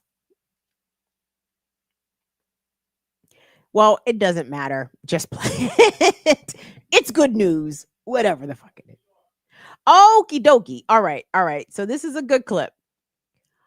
This is a clip representing some black brown unity, and I gotta say, I love to see it. When ICE and federal forces and the National Guard were deployed against Washington, D.C., I hoped it served as a wake-up call for the many, many black folks who were very much indifferent to the ICE mass deportations and the deeply inhumane and undignified and humiliating and reprehensible ways in which ICE was kidnapping our Latino primos, our fucking family members, our cousins out here. And black people was like, well, that's not our fight. The fuck it ain't. It just, hope you niggas got a little. It's a shame when Negroes need a nigga wake up call. Whoa, whoa. You're not supposed to be getting that nigga wake up call at your big age. What in the hell makes you think that just because Trump and his MAGA mob is fucking with the Latinos today, that they're not gonna be fucking with your black ass or your son's black ass tomorrow? So when I see the black brown unity, when I see black folks standing in solidarity with our Latinos, our fellow working class folks, our fellow global South folks, hits me right in the ventricle, right in the aorta. I love to fucking see it. I love to fucking see it. So shout out to upstate New York. Big up for doing what needed to be did. So let's go ahead and check out this package. It's a great one. Enforcement officers were met by protesting crowds in Rochester, New York. Local Reverend Myra Brown went live on Facebook asking people to come help keep agents away from these roofers. We have 3 ICE officers here who are trying to take men who are just doing a roofing job, and they're trying to take them and waiting them out to detain them. I'm going to show you the thugs. They're hiding. You can see one of them. They keep hiding, walking behind the bush there. I need people to come down to Westminster and help us create a human chain so that we can keep these gentlemen safe. A Monroe County legislator, Rachel Barnhart, was also present and posted pictures and video from the scene on X. I'm on Westminster, where 2 roofers won't come down from the roof. ICE is waiting for them.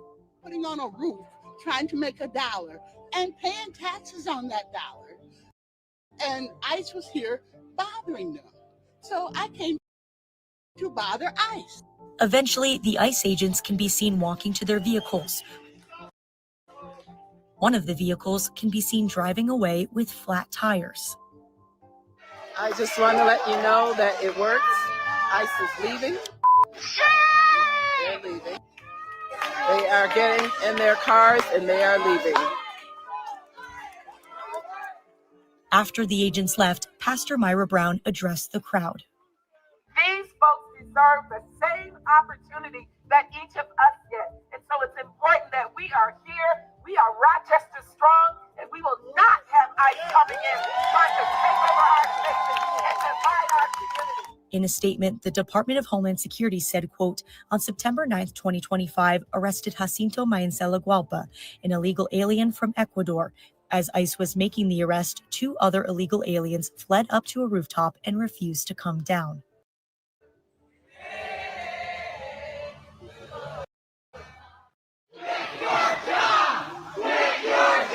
Immigration enforcement officers were met by protesting crowds in Rochester, New York. Local Reverend Myra Brown went live on Facebook asking people to come help keep agents away from these roofers. Yes, yes. Excellent work, Rochester. Reverend Myra Brown. Potentially relation. I don't know if we are related, but I would gladly claim her as cousin, as kinfolk. Because that's some about it shit, and I love it. Thank you so much, Pastor Myra. Thank you so much to the community of Rochester, New York, that came out to show ICE who the fuck whose streets it really is. It is not law enforcement streets. It never was. It never will be. These are our streets. We outnumber them every fucking time. Okay? The Metropolitan Police Department of Washington, D.C. has a force of approximately 3,000. That's a relative big city, D.C., right? I'm guessing the police force or even ICE forces in Rochester, New York, probably number far fewer than 3,000. And look how many people it took to come out and send them niggas packing. I don't know. Could y'all gauge what the crowd looked like in terms of size? 100 people, 75, 50, between 50 and 100, maybe. That's what it looked like.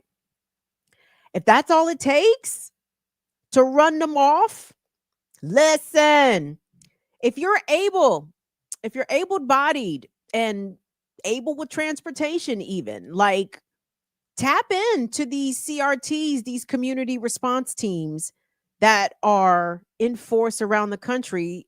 Check on your Next Door app and other related places. Hands Off Chicago in the Chi-Town area, great organization sending out text notifications to people, letting them know where ICE and Homeland Security have been spotted around the city. I mean, people are getting innovated.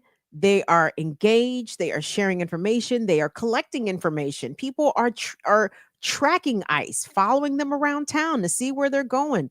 I mean, we're never going to survive unless we get a little crazy. We're never going to survive unless what, y'all? We get a little crazy. That's some real shit.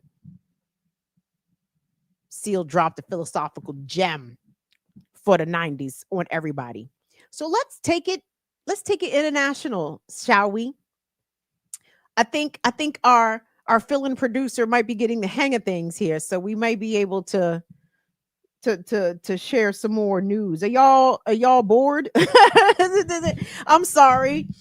I was not super prepared. I mean, a little prepared because I knew I was going to play them Charlie Kirk clips, because them joints was hilarious, but I didn't really plan a show beyond that. So now you guys get to go through my TikTok bookmarks with me. Hello.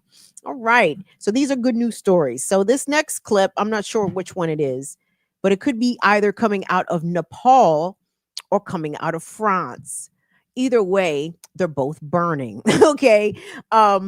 And well, maybe not all of France, but Paris is burning, and maybe not even as cool as the movie, by the way. Paris is Burning, a great movie, but Paris is actually burning, and it's awesome. Kathmandu in Nepal, only portions of it are burning. Usually it's the places where the rich and the elite have a tendency to congregate. That's what's burning in Nepal. But so whichever direction, fill-in button producer, you would prefer, we can go there. So at the ready, when you're ready, go ahead and fire something.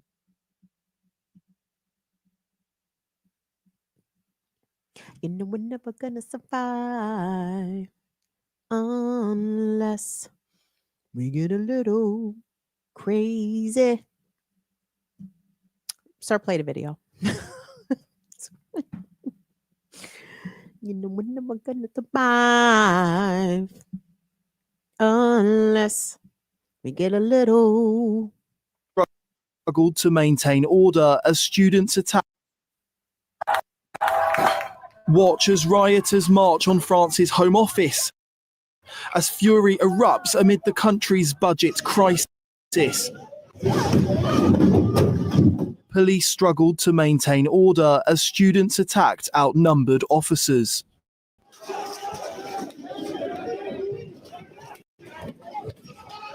The French woke up to scenes of chaos this morning. Before 8:30, there were already more than 80 demonstrations across the country. 80,000 gendarmes had been mobilized. Police were using tear gas against rioters during the school run outside a nursery in Paris, where children and their parents can be seen running in fear. One mum told French media her daughter had been traumatized by the scenes as the kids sought refuge inside the nursery. The call to action has been dubbed bloquons tout, block everything. Protesters have attempted to close off routes into and out of Paris, setting bins on fire and attacking police. In Rennes, Western France, a bus was set alight on the city's ring road. France faces an acute financial crisis as its budget deficit remains more than 6% of gross domestic product. The national debt is heading towards 120% of annual GDP as borrowing costs surge. But the country has no effective government to pull back the spending. The Prime Minister was forced out of office yesterday after losing a confidence vote surrounding his budget. Opposition parties were uncompromising in Parliament as they put a definitive end to Bayrou's short premiership. The left-wing Jean-Luc Mélenchon had called for today's agitation and his party were clear. They want power. We regret that we do not have confidence in you. By voting against the vote of confidence today, the Socialists are taking responsibility for affirming that they are ready, alongside the Left and the Greens, to govern and to seek, in unison, political stability and fiscal, social and territorial justice. All opposition parties are calling on Emmanuel Macron to resign. Him heeding this, however, seems unlikely. The mandate which has been given to me by the French people and by no one else is a mandate that will be carried out through to the end of its term. Marine Le Pen, who leads the National Rally, France's largest single party, said when it comes to the mess in which her country finds itself, her hands are clean. So the budget situation causing the crocodile tears is their own responsibility, especially since, again, they all agreed at the last elections to support each other's candidates over ours. We are the only ones to bear no responsibility for this. None. Nick Dunning, GB News. So, unfortunately, I cannot tell you how to spell this brother's name, but I am a great consumer of his content on TikTok, and I know he's launched a YouTube page. His name is Mafos. Mafos is a brown Bengali British bruv who gives the news and analysis without the Western spin. I love Mafos's videos. Go find Mafos on YouTube and give him a sub. Now, Mafos did a video about this, talking about basically giving everyone who doesn't live in France just an idea of how the French government is set up. So we see Emmanuel Macron. By the way, Macron said, oust me? Contrarily, a nigga trying me is unlikely. They're barking on bother me. I'll be gone before they bite, G. Macron said, go where? I ain't going nowhere. But his little nigga, his little bro, the Prime Minister, Francois, yeah, well, he was given the voted out. He was voted out by the national representative body, you know, sort of equivalent to the Congress or to the House of Commons in the UK. But so France is down bad economically. Now, I know some of those numbers pertaining around GDP, like me, a lot of that shit goes in one ear and out the other, but Mafos did a good job of explaining it. France is at 114% GDP as it pertains to their debt. What does that mean? I'm using Mafos's analogies here, so I'm trying to attribute this ain't my brilliance. But anyway, Mafos gave the example of if France owes $100, right? But that's 100% of GDP. Let's say $100 is 100% of GDP, right? Well, France is at 115% GDP, which means they don't even produce enough domestically for them to make a payment on the 15% of the 115% that they owe. Go follow Mafos, because I'm not explaining this well. go follow Mafos so Mafos can explain it to y'all, because I cannot explain it as good as Mafos. The point is, France is down bad, down fucking bad, and you know it couldn't have happened to a greater former colonial power. And while they are going to attribute excessive domestic spending. So that's why the prime minister was sacked, because he was trying to set forth tens of billions of dollars in domestic cuts. And France is like, fuck that. We want all of our shit. Run us all of our shit, or we will burn this bitch down. You gotta respect it, though. Like, you gotta respect it. Like, the French don't take to austerity policies well. Like, they don't respond to that shit well at all. They were like, we don't give a fuck. Fuck you. Fuck these cops. Fuck these trash bins. Like, we will set all of this shit alight, while I'm speaking in my European. But, You guys, the real reason that France is down bad and France is all fucked up, which I like to know, the real reason you guys probably already know, is because it's former African flag democracies, right? Those flag independent nations, well, they used to be flag independents. Now our brethren and sistren on the continent are standing up and taking full autonomy and nationalizing their resources and maximum. So when we look at the Sahel states, Burkina Faso, Niger, I just drew a blank. What was the third Sahel state? Oh shit. It's not Senegal. Senegal could come on over to the team if they get the shit together. It's like, I'm kidding. It's not Sierra Leone either. Oh my God, I just drew a blank, gang. What is the third Sahel state? Is it Chad? Shit. Well, anyway, France's former colonies, especially those in the west of the continent, have kicked out French forces as of a couple years ago, as the case was in Burkina Faso, Mali. Thank you guys so much. Mali. Burkina Faso, Niger, and Mali comprise the Sahel states, which have demanded that not only French troops leave, but French mining companies, corporations that were coming into these African nations, basically stealing their gold, stealing their uranium, stealing all their natural resources. And by the way, I think all three of the countries that are a part of the Sahel states, before asserting their autonomy and their true independence, they were still paying not only debts to France, but their currency, the African nation's currency, was attached to the French franc, right? And the gold stolen from these African nations were basically propping up the French economy. So look at what happens to the colonial power when you tell them to pack their shit and get the fuck out. France obviously cannot survive without stealing Africa's things. They obviously can't survive. Can I use this analogy? Maybe this is not a good analogy. I'm not Mafos out here. Mafos is brilliant. I fuck with Mafos. Go follow Mafos on YouTube. And on TikTok, but he needs YouTube subscribers, so go follow him on YouTube also. This is my analogy, not Mafos, but Mafos has inspired this analogy. So Europe, I want you guys to imagine the trailer park, the mobile home community, as it were, right? And Europe, I want you to imagine Europe as a trailer park. Now, I understand that's not very hard to do. You can totally see Europe as a trailer park. So imagine every European nation as its own trailer, right? Now, France has a really nice mobile home. It's the mobile home in the trailer park that whoever lives there really beautified it. It has nice plants, lovely vegetation. They got wind chimes and shit. You know what I'm saying? Like someone really took time to make the most of this mobile home and turn it into a beautiful place. And that's kind of what I look at France and Paris. Like it all sparkly with, you know, the Louvre and Versailles and fucking Eiffel Tower and all that. Yeah. Well, the City of Lights runs its power based off African materials and African resources.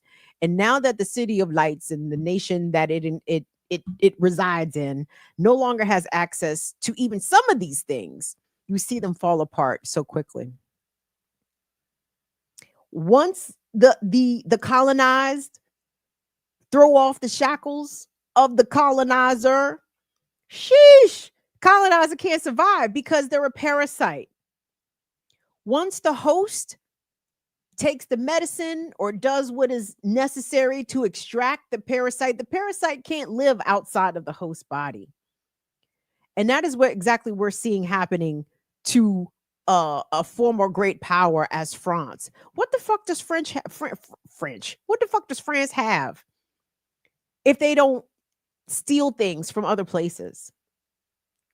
Like what is the French is not doing good with their colonies or former colonies in the Caribbean either. I think Martinique is also not with the shits.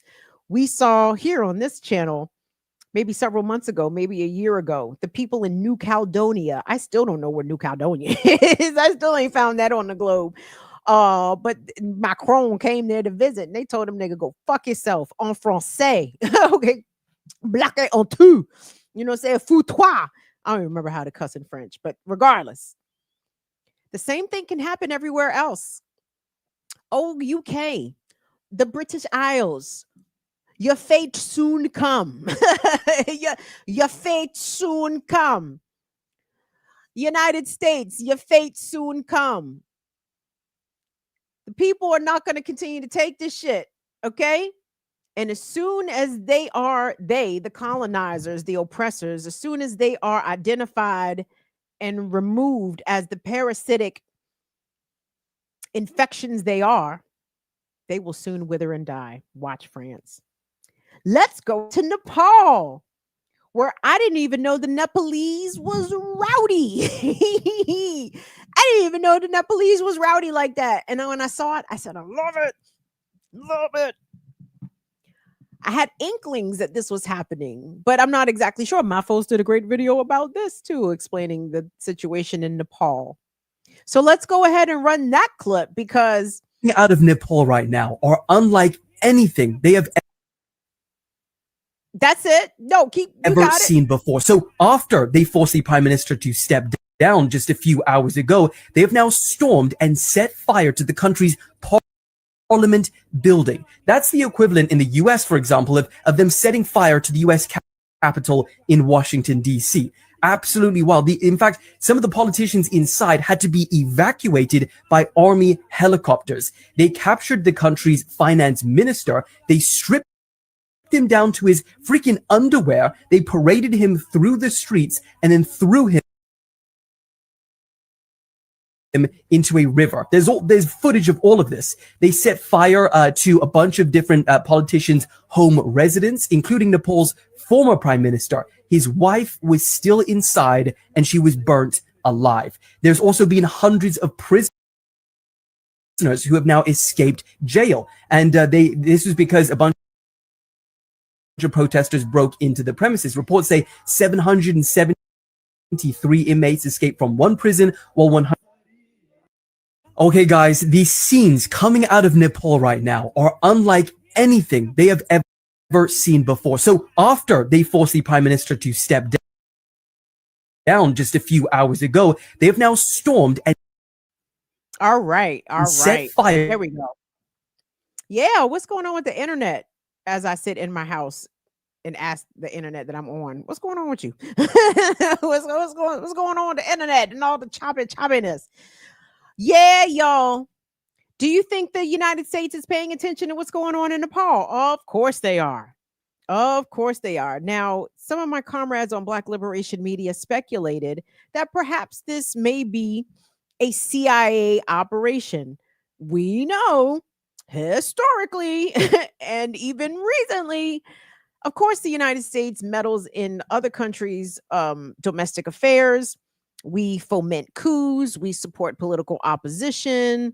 Oh, well, let me not say we, because I do speak French, we, but that I am not a participant, nor am I a supporter, nor am I in agreement with U.S. foreign policy. I think it is the United States is a rogue state. Like it does not play fair, as the choppers from ICE and Homeland Security roll over top of my head, y'all. The chopper situation out here is deeply ungood. Regardless, I live in the DC suburbs, for those of y'all that may be new, and of course I'm hearing all the ICE operations happening a short distance away in DC. So yeah, there's that. But back to Nepal. Hey, you think something like that could happen here? You think something like that should happen here? Do you think that I this is just me speculating, Alphabet Boys, because I know y'all watching this shit. I do not want no visits. And I am not Craig Robinson, so please. I don't want them problems. This is for entertainment purposes only. I'm just asking the question. Do you think that the houses of power in the United States should be burned to a crisp as they were in Nepal? Do you think the residences of the political elites and the financial elites should be ransacked and burned as they did in Nepal? But I liked it. I'm not saying yay or nay. I'm just saying I liked the shit. I thought the shit looked cool. I thought that shit looked cool. Yes, I'm saying looked it on purpose. I thought that shit looked cool. Now, the lady getting burned alive inside the house, that's unfortunate. But, you know, when the guillotines came out for the French elites during the revolution, you know, I don't know. She didn't have her words together. I would have been like, y'all can take all this shit. Listen, don't burn it. You or burn it. You know, y'all can do whatever you want. But listen, see all this nice shit I got in here. Y'all can have all of it. Let me get out. Let me pack a bag real quick. let me get my dog and my cat, and we can get out. You know what I'm saying? Yes, but I guess she didn't do that. She didn't have her words correct quick enough, apparently. This is being categorized as a Gen Z revolution, Generation Z uprising. And when I heard it described that way, it did kind of make me wonder whether or not there was some government, US American government influence on these events. Because haven't we heard about the alleged contingency plans or martial law plans that this country's government has in store for Gen Z, because Gen Z is the generation most likely to revolt and kick off a revolution and otherwise tear shit up? This country is very scared of Generation Z for some reason. Gen Z, I'm with y'all. Don't burn me. I'm with y'all. Your auntie right here. I'm with y'all. You know, when y'all decide to kick the shit off, I'm gonna be rooting for you. I'm gonna make y'all snacks and everything. To make sure y'all got y'all juice boxes. You know, I'm gonna take care of you while y'all go out there and tear shit up. Shout out to the people of Nepal. Shout out to all of the people of Nepal, from the elders to the youths. I'm sure every generation had a hand in what has eventually transpired. And I'm hoping much in the way that Burkina Faso has, right?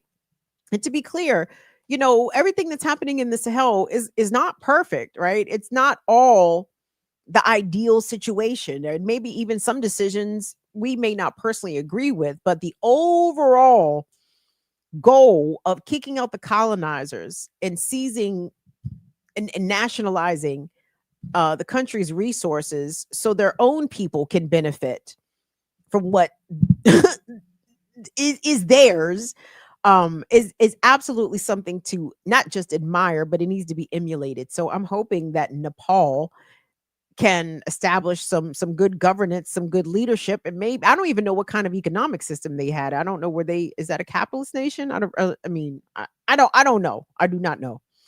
But I do know that they have delicious food, and I support these people, like, because they make korma so delicious, and yes, we support them. How many people do we have in here with us, gang? However many we have, I hope we have a corresponding amount of likes. I do not know.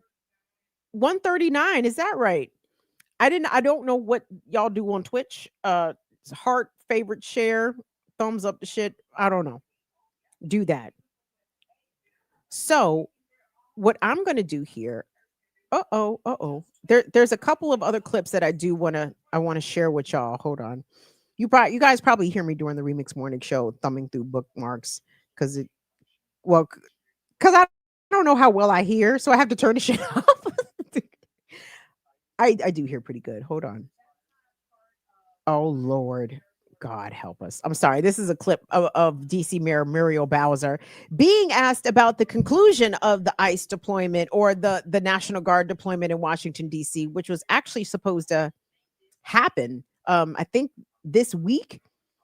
Now, I do know somebody that went to DC's Union Station today, actually, and I asked them, did they observe any National Guard? Because that is one of the places that the National Guard had been staging outside of Union Station, and they said they didn't see anything out of the ordinary today at Union Station. So that's that's good news, I guess, even though that's a kind of a narrow sliver of it.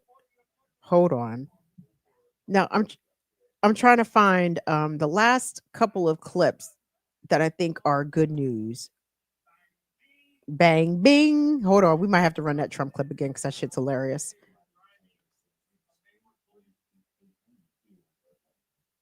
Hey, Molly? Oh, Nadia. Oh, Nadia. You and Molly should go have lunch. Y'all should go have lunch. Thank you so much, Nadia, for staying up late to join us. Thank you so much, Damien, Stoner Loner, our Euro contingent. We appreciate y'all being up late with us. Hey, can I shout out a couple people real quick? Of course I can. It's my goddamn show. Shout out to Ifa Young Stunner. Ifa Young Stunner spotted me in the wild. I was out in the world when I went to cover the data center hearing or meeting that was being held in Prince George's County this week.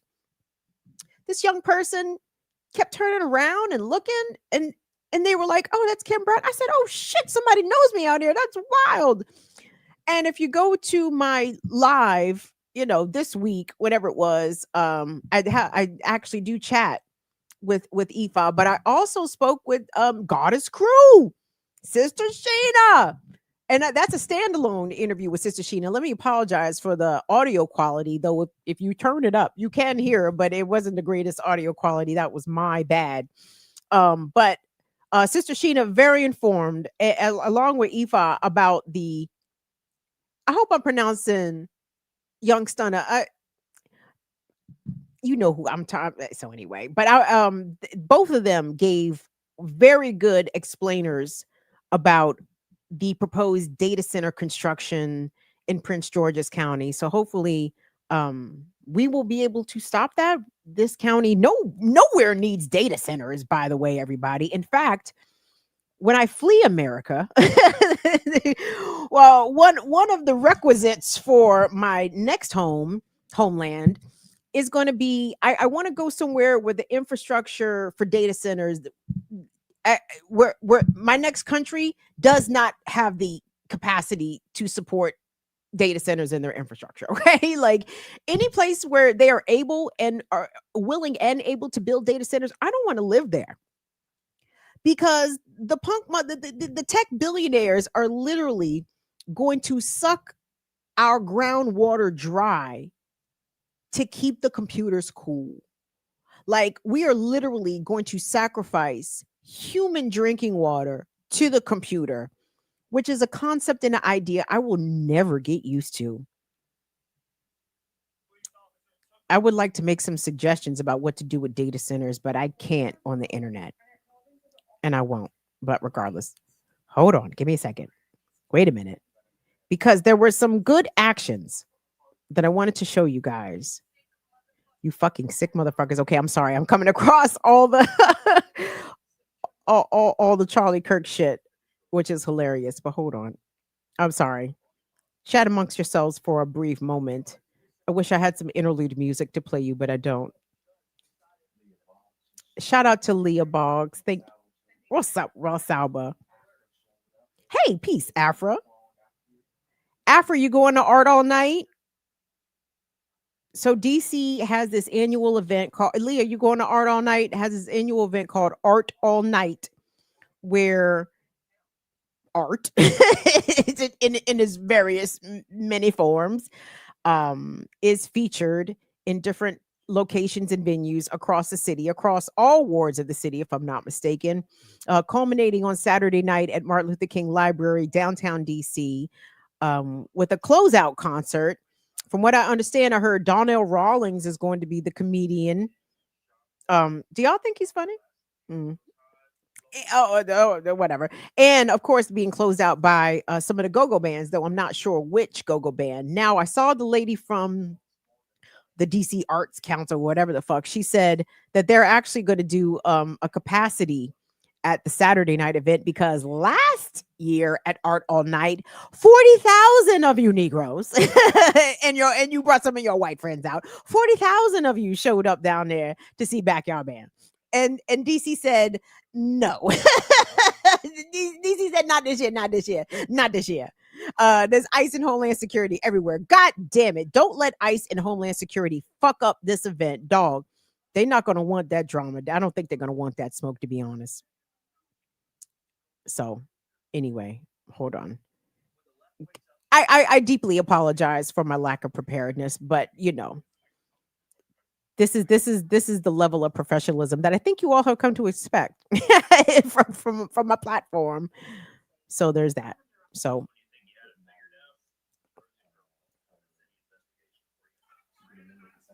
Nadia, you've been a member for 17 months.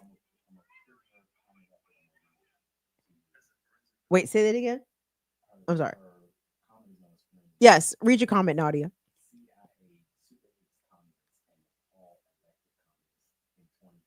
Oh, Nepal elected communist in 2018. The CIA hates the communists. So you think this was an intentional destabilization? That's a hell of a destabilization, though. They burned down the fucking Parliament building.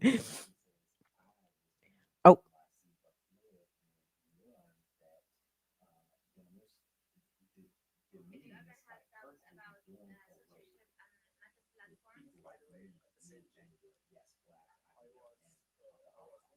Sheesh. Got it. Hold on. Y'all bear with me.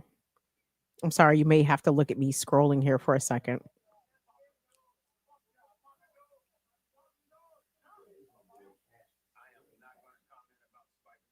Spike Lee. What did I save? Oh, Jesus. My fellow Americans, go fuck yourself, Trump. What is this? Is this the Charlie Kirk vigil?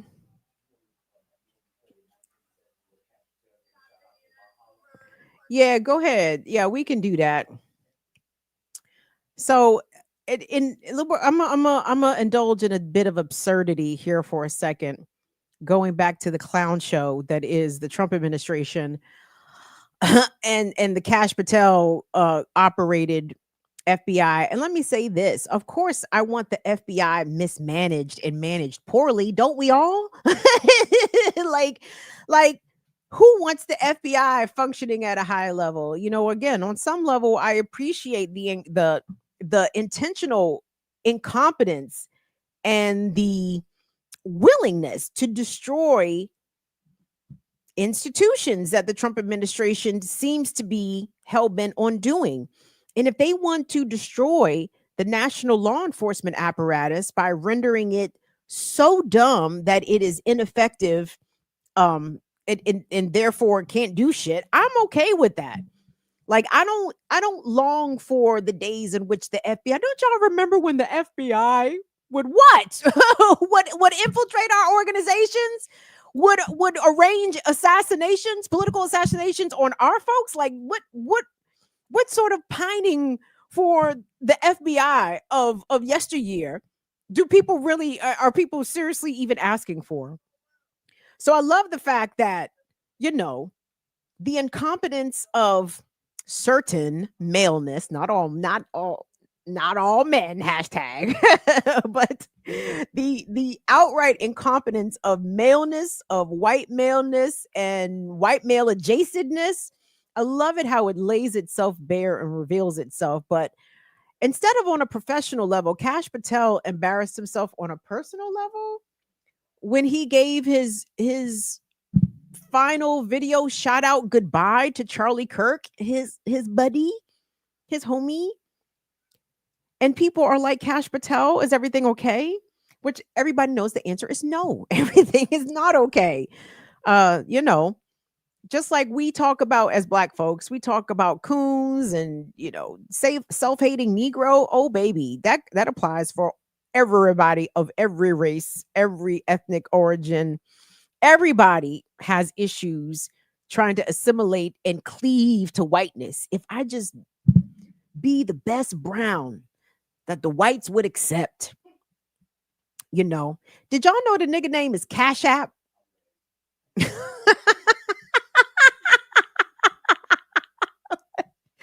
Is that, hold on, because we know his mama and daddy did not name him Cash, right?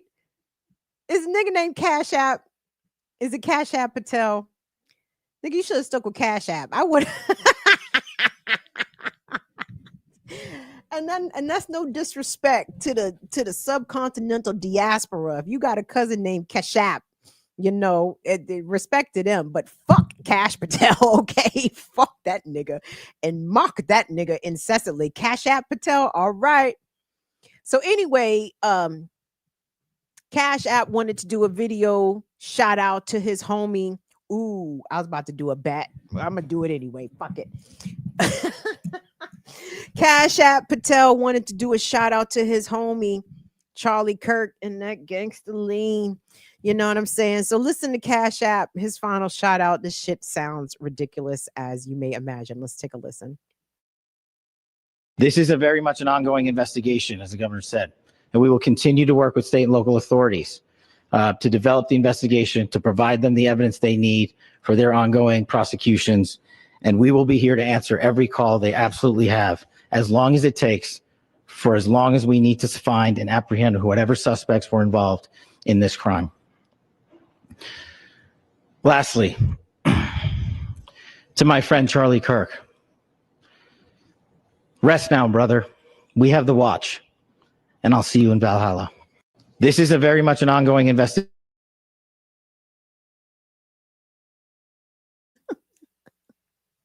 Nigga, you gonna see? You gonna see who in Valhalla? A couple of things. First of all, do y'all think Cash Patel's mama and grandmama, do you think did they faint when they heard him say that? I don't know his religion, and maybe I should not assume. And I know that's erroneous. That's false. I know that all Indians are not Hindu or Buddhist or even Muslim for that matter. India is a very racially diverse country, so I do not know which religion Cash Money Patel was raised in. So let me not just assume that he believes in the concept of nirvana. But he talks about Valhalla, which I believe is the Viking afterworld, whatever the fuck, you know, the shit that Pete Hicks said think he going to. That's probably some shit he got tattooed across his chest. I'll see you in Valhalla. Well, I thought Charlie Kirk was a fake ass Christian. I thought Christians believed in heaven, not Valhalla. I don't think Jesus is in Valhalla. No, these niggas and Cash Patel, Cash looks at himself in the mirror every day, right? I would imagine he does not see a white man. Like, so to assume the culture and values and even, I suppose, religious ideologies of the white man, is Cash Patel's mother and father okay with this? Like, I'm sure this is an independent decision that he decided to make to renounce his own cultural blah blah blah. Because even if Cash Patel's people are Christians, they themselves also do not believe in Valhalla. I think Valhalla is segregated. I think Valhalla is whites only. Does Cash know that? Has anyone told him? Is he aware? Oh, sorry, buddy. Hey, buddy. No, you down the hall. You're in the next building over, Cash. No, this is Valhalla. No colors. I'm telling you, when you coon for white supremacy, I swear to God. Let me restate that infamous Baltimore philosopher Monique. When you do clownery, the clown comes back to bite. And let me say this real quick also about the Cash Patel misstep in the early hours of the Charlie Kirk murder investigation, where he went on Twitter and announced that a suspect was in custody when one was not. Don't underestimate Cash Patel and the rest of you coons. Little Marco going to have to worry about this too. Listen, and I've seen this shit happen to Marco Rubio already. They will send their DEI hires. The Trump administration will send out their DEI hires, even KKK Caroline, right? And have them out there lying, reporting erroneous information, looking straight up foolish, setting them up with bad information. That is my takeaway. Like, someone told Cash Patel that they had somebody in custody, and this nigga ran with the shit, and then just to have to walk it back a short time later and look ridiculous, right? I've seen that happen. I've seen Marco Rubio get left out there on a number of occasions. I'm like, look, it do not pay to be the white man's lackey, because he's still going to try to make you look inferior despite of how much you try to pledge allegiance and show how good of a darky you are. Doesn't work. So hold on. I'm still trying to find my clips. I appreciate you guys hanging out. God damn. I want you guys also, oh, you said Tupac? Oh, it's 10 o'clock. Are y'all tired? Are y'all tired yet? Hell no. Are y'all ready to quit? Hell no. Are y'all tired yet? Hell no. Y'all ready to rock this shit? Hell yeah. See, if y'all gonna be hanging out here, I gotta teach y'all the go-go calling responses. It's a thing. So, for example, Afra and Leah, tell y'all lead the choir. So when the lead talker or the lead caller, the person on the microphone says, tell me what you feel like doing, y'all supposed to say, feel like moving that body. It's funny when you speak it and not like yell it in the chant as you're supposed to. So tell me what you feel like doing, y'all. Feel like moving that body. It's great. It's awesome. Ear Doctor said, here we go. Ear Doctor said that we are, he is coming to the DMV, he said, here in a bit. And I said, cool. He said he wanted to go to the go-go. Leah Boggs, we might have to invite you and the misters out for a go-go adventure. So there's that. Contemplate that. Say that again. Leah, hold on. You live? Is that where you live? You just be popping up? I mean, I know it ain't nothing to pop up from Philadelphia, but I thought you was local. Oh, okay. Damn, Leah, I didn't even know you was from Philly. You know I love Philly. You know I love Philly. Hold on. So, but don't. Unfortunately, I'm sending these a bit out of order. Let's play this video that I'm sending right now before we play the last one that I sent, because this is also some good news. So we want to big up to all of the independent journalists, the independent media outlets. Shout out to the First Amendment auditors who go out and continually prove that we do not have rights.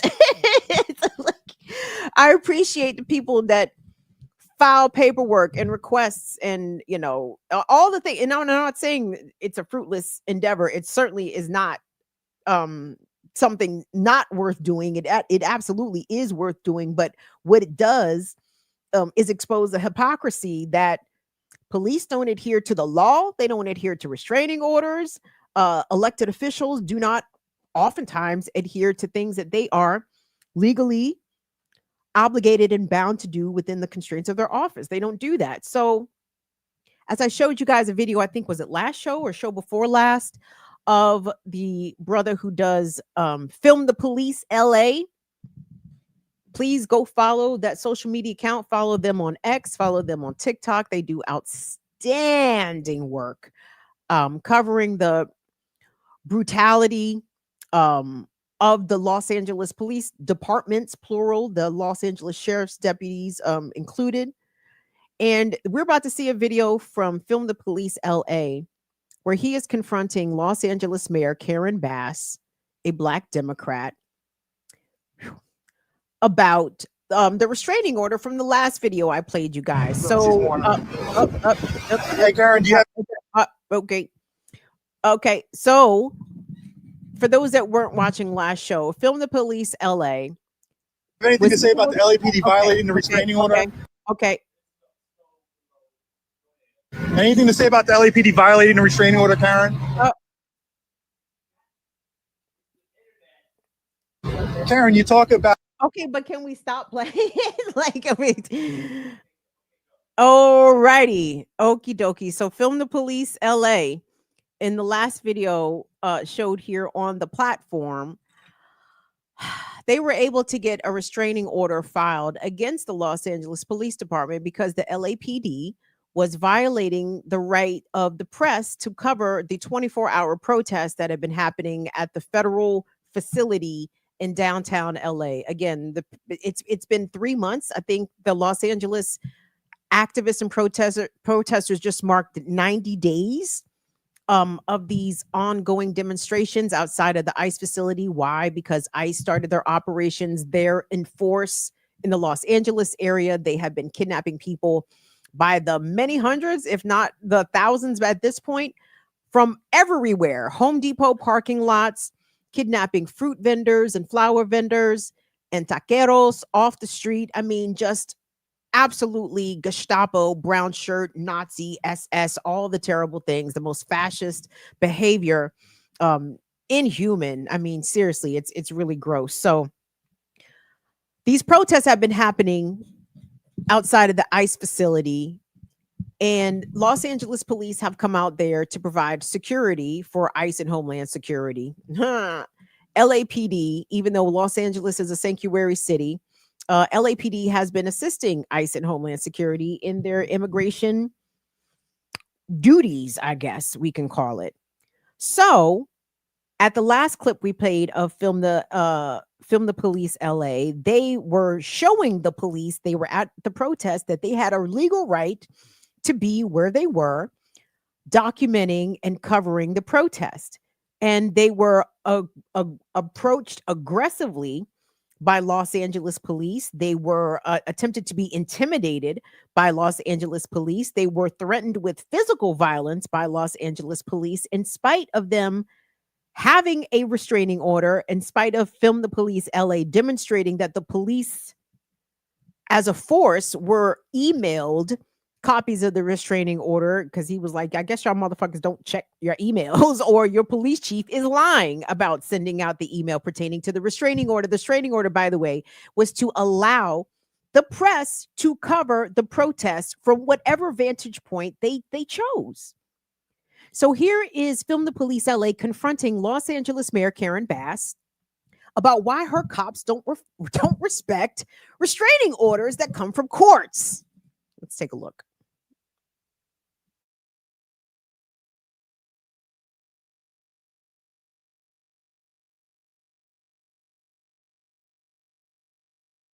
Look, she's warning.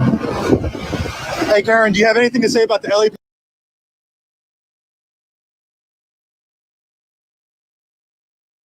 violating the restraining order? Anything to say about the LAPD violating the restraining order, Karen? Karen, you talk about Trump violating a restraining order. You have anything to say about the LAPD violating restraining orders?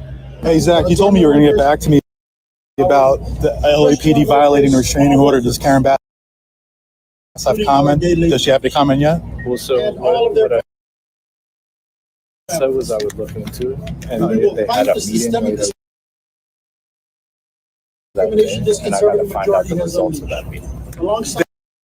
Yeah, all right, never mind. I might play this on Tuesday because that's too choppy. We're not getting the full gloriousness of Film the Police LA confronting Mayor Bass. Meeting of who? The meeting later that day. All I know is that LAPD. All right, so we got to stop it. Yeah, if it's not good quality, I can't do it, y'all. I'm sorry, because that's just going to drive me the fuck crazy. So no. So anyway, it seems like my internet is a little choppy. So I'm going to go ahead and sign off because y'all have been here with me for a long time. And to be honest, I would probably do long shows like this more frequently. I just don't like to hold Will hostage. You know what I'm saying? Like, Will didn't sign up for 2-hour shows. You know what I mean? Like, so anyway, if I can figure out how to push the buttons or be more successful at pushing the buttons independently Maybe I'll do longer shows like this because y'all, I find so much interesting stuff. And I've been wanting to show y'all. I'm like, ooh, y'all gotta see this shit.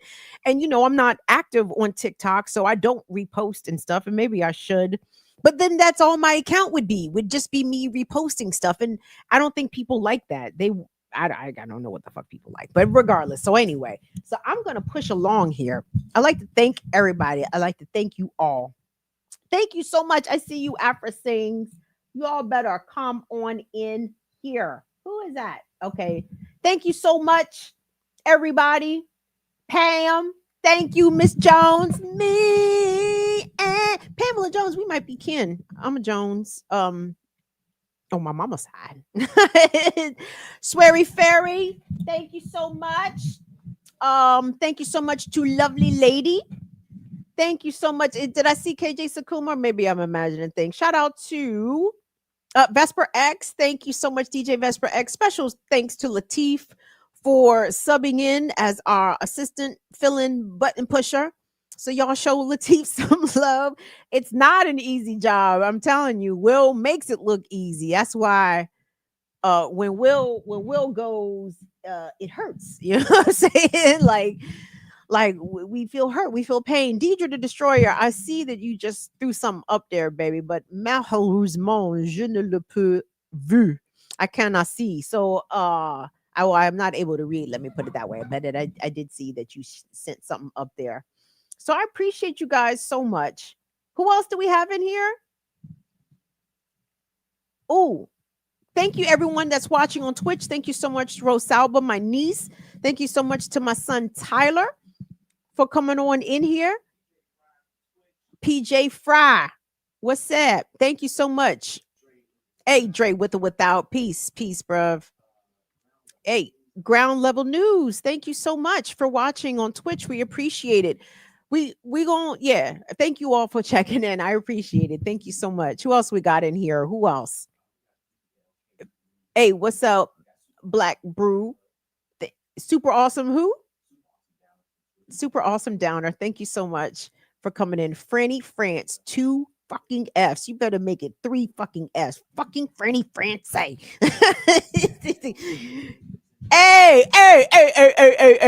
LJ, you gonna stop dissing us, LJ. We started to take that shit personal. we started to take that shit personal. How long it take to be a pastor? How many times you gotta read the Bible? How long it take to be a pastor? Chachi Macha, thank you so much. Chichi Macha, I thought about you because today, yes, I think today is a year since we lost Frankie Beverly and Maze. And I saw the videos. I believe these are recent, though I'm not sure, but I believe them to be today clips of them doing another second line for Frankie Beverly down in the French Quarter. I'm not sure if they was in the French Quarter or not, but they was definitely in New Orleans, baby, because them horns was sounding so sweet, like sirens. I know Frankie heard that shit. So yeah, so I shout out to the whole NOLA. What's up, Baton Rouge? Cynical Peace, thank you so much for coming through. I appreciate you. Lovely lady, thank you so much. Where are my uses? Where's Holly? There's Holly Horn in here. Holly has perfect attendance. Holly don't be fucking around. Ancient Crustacean, I know, was in here. Bud Continuum. Listen, the Jamon. All my rowdy whites is here. Listen. Now, I'm not saying get Craig Robinson rowdy or even Tyler Robinson rowdy, but you know, a little rowdy. To make it a little rowdy. Because guess what? America fears white people. They don't even know. It don't even matter which side of the so-called political aisle. America is afraid of whites getting rowdy. So lefty whites, y'all might need to get rowdy. Y'all might need to become who the right thinks we are. You know what I'm saying? Y'all might have to become who the right swears to God, the leftist radicals, even though it's the conservative MAGA children that is out here shooting up every fucking thing. Anywho.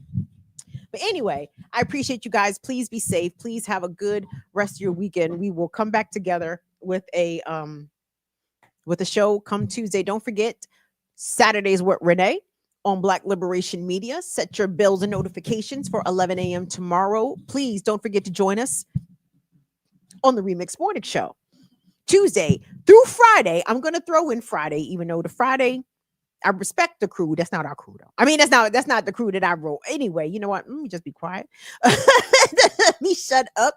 Tuesday through Friday, 8 a.m. Eastern Time, the Remix Morning Show, Black Liberation Media. Come and get your informed, funny on. Let's put it that way. So thank you all so much to everybody that stopped by. Please like the video on your way out the door. Subscribe to the channel if you haven't already. And to all that sent support, material and free, thank you, thank you, thank you. I will see y'all back here on Tuesday. Thank you so much to Molly. Did y'all see Molly's thumbnail? Mwah. the Northern Witch, Dee, I think you said it was a work of art. Was it not a work of art?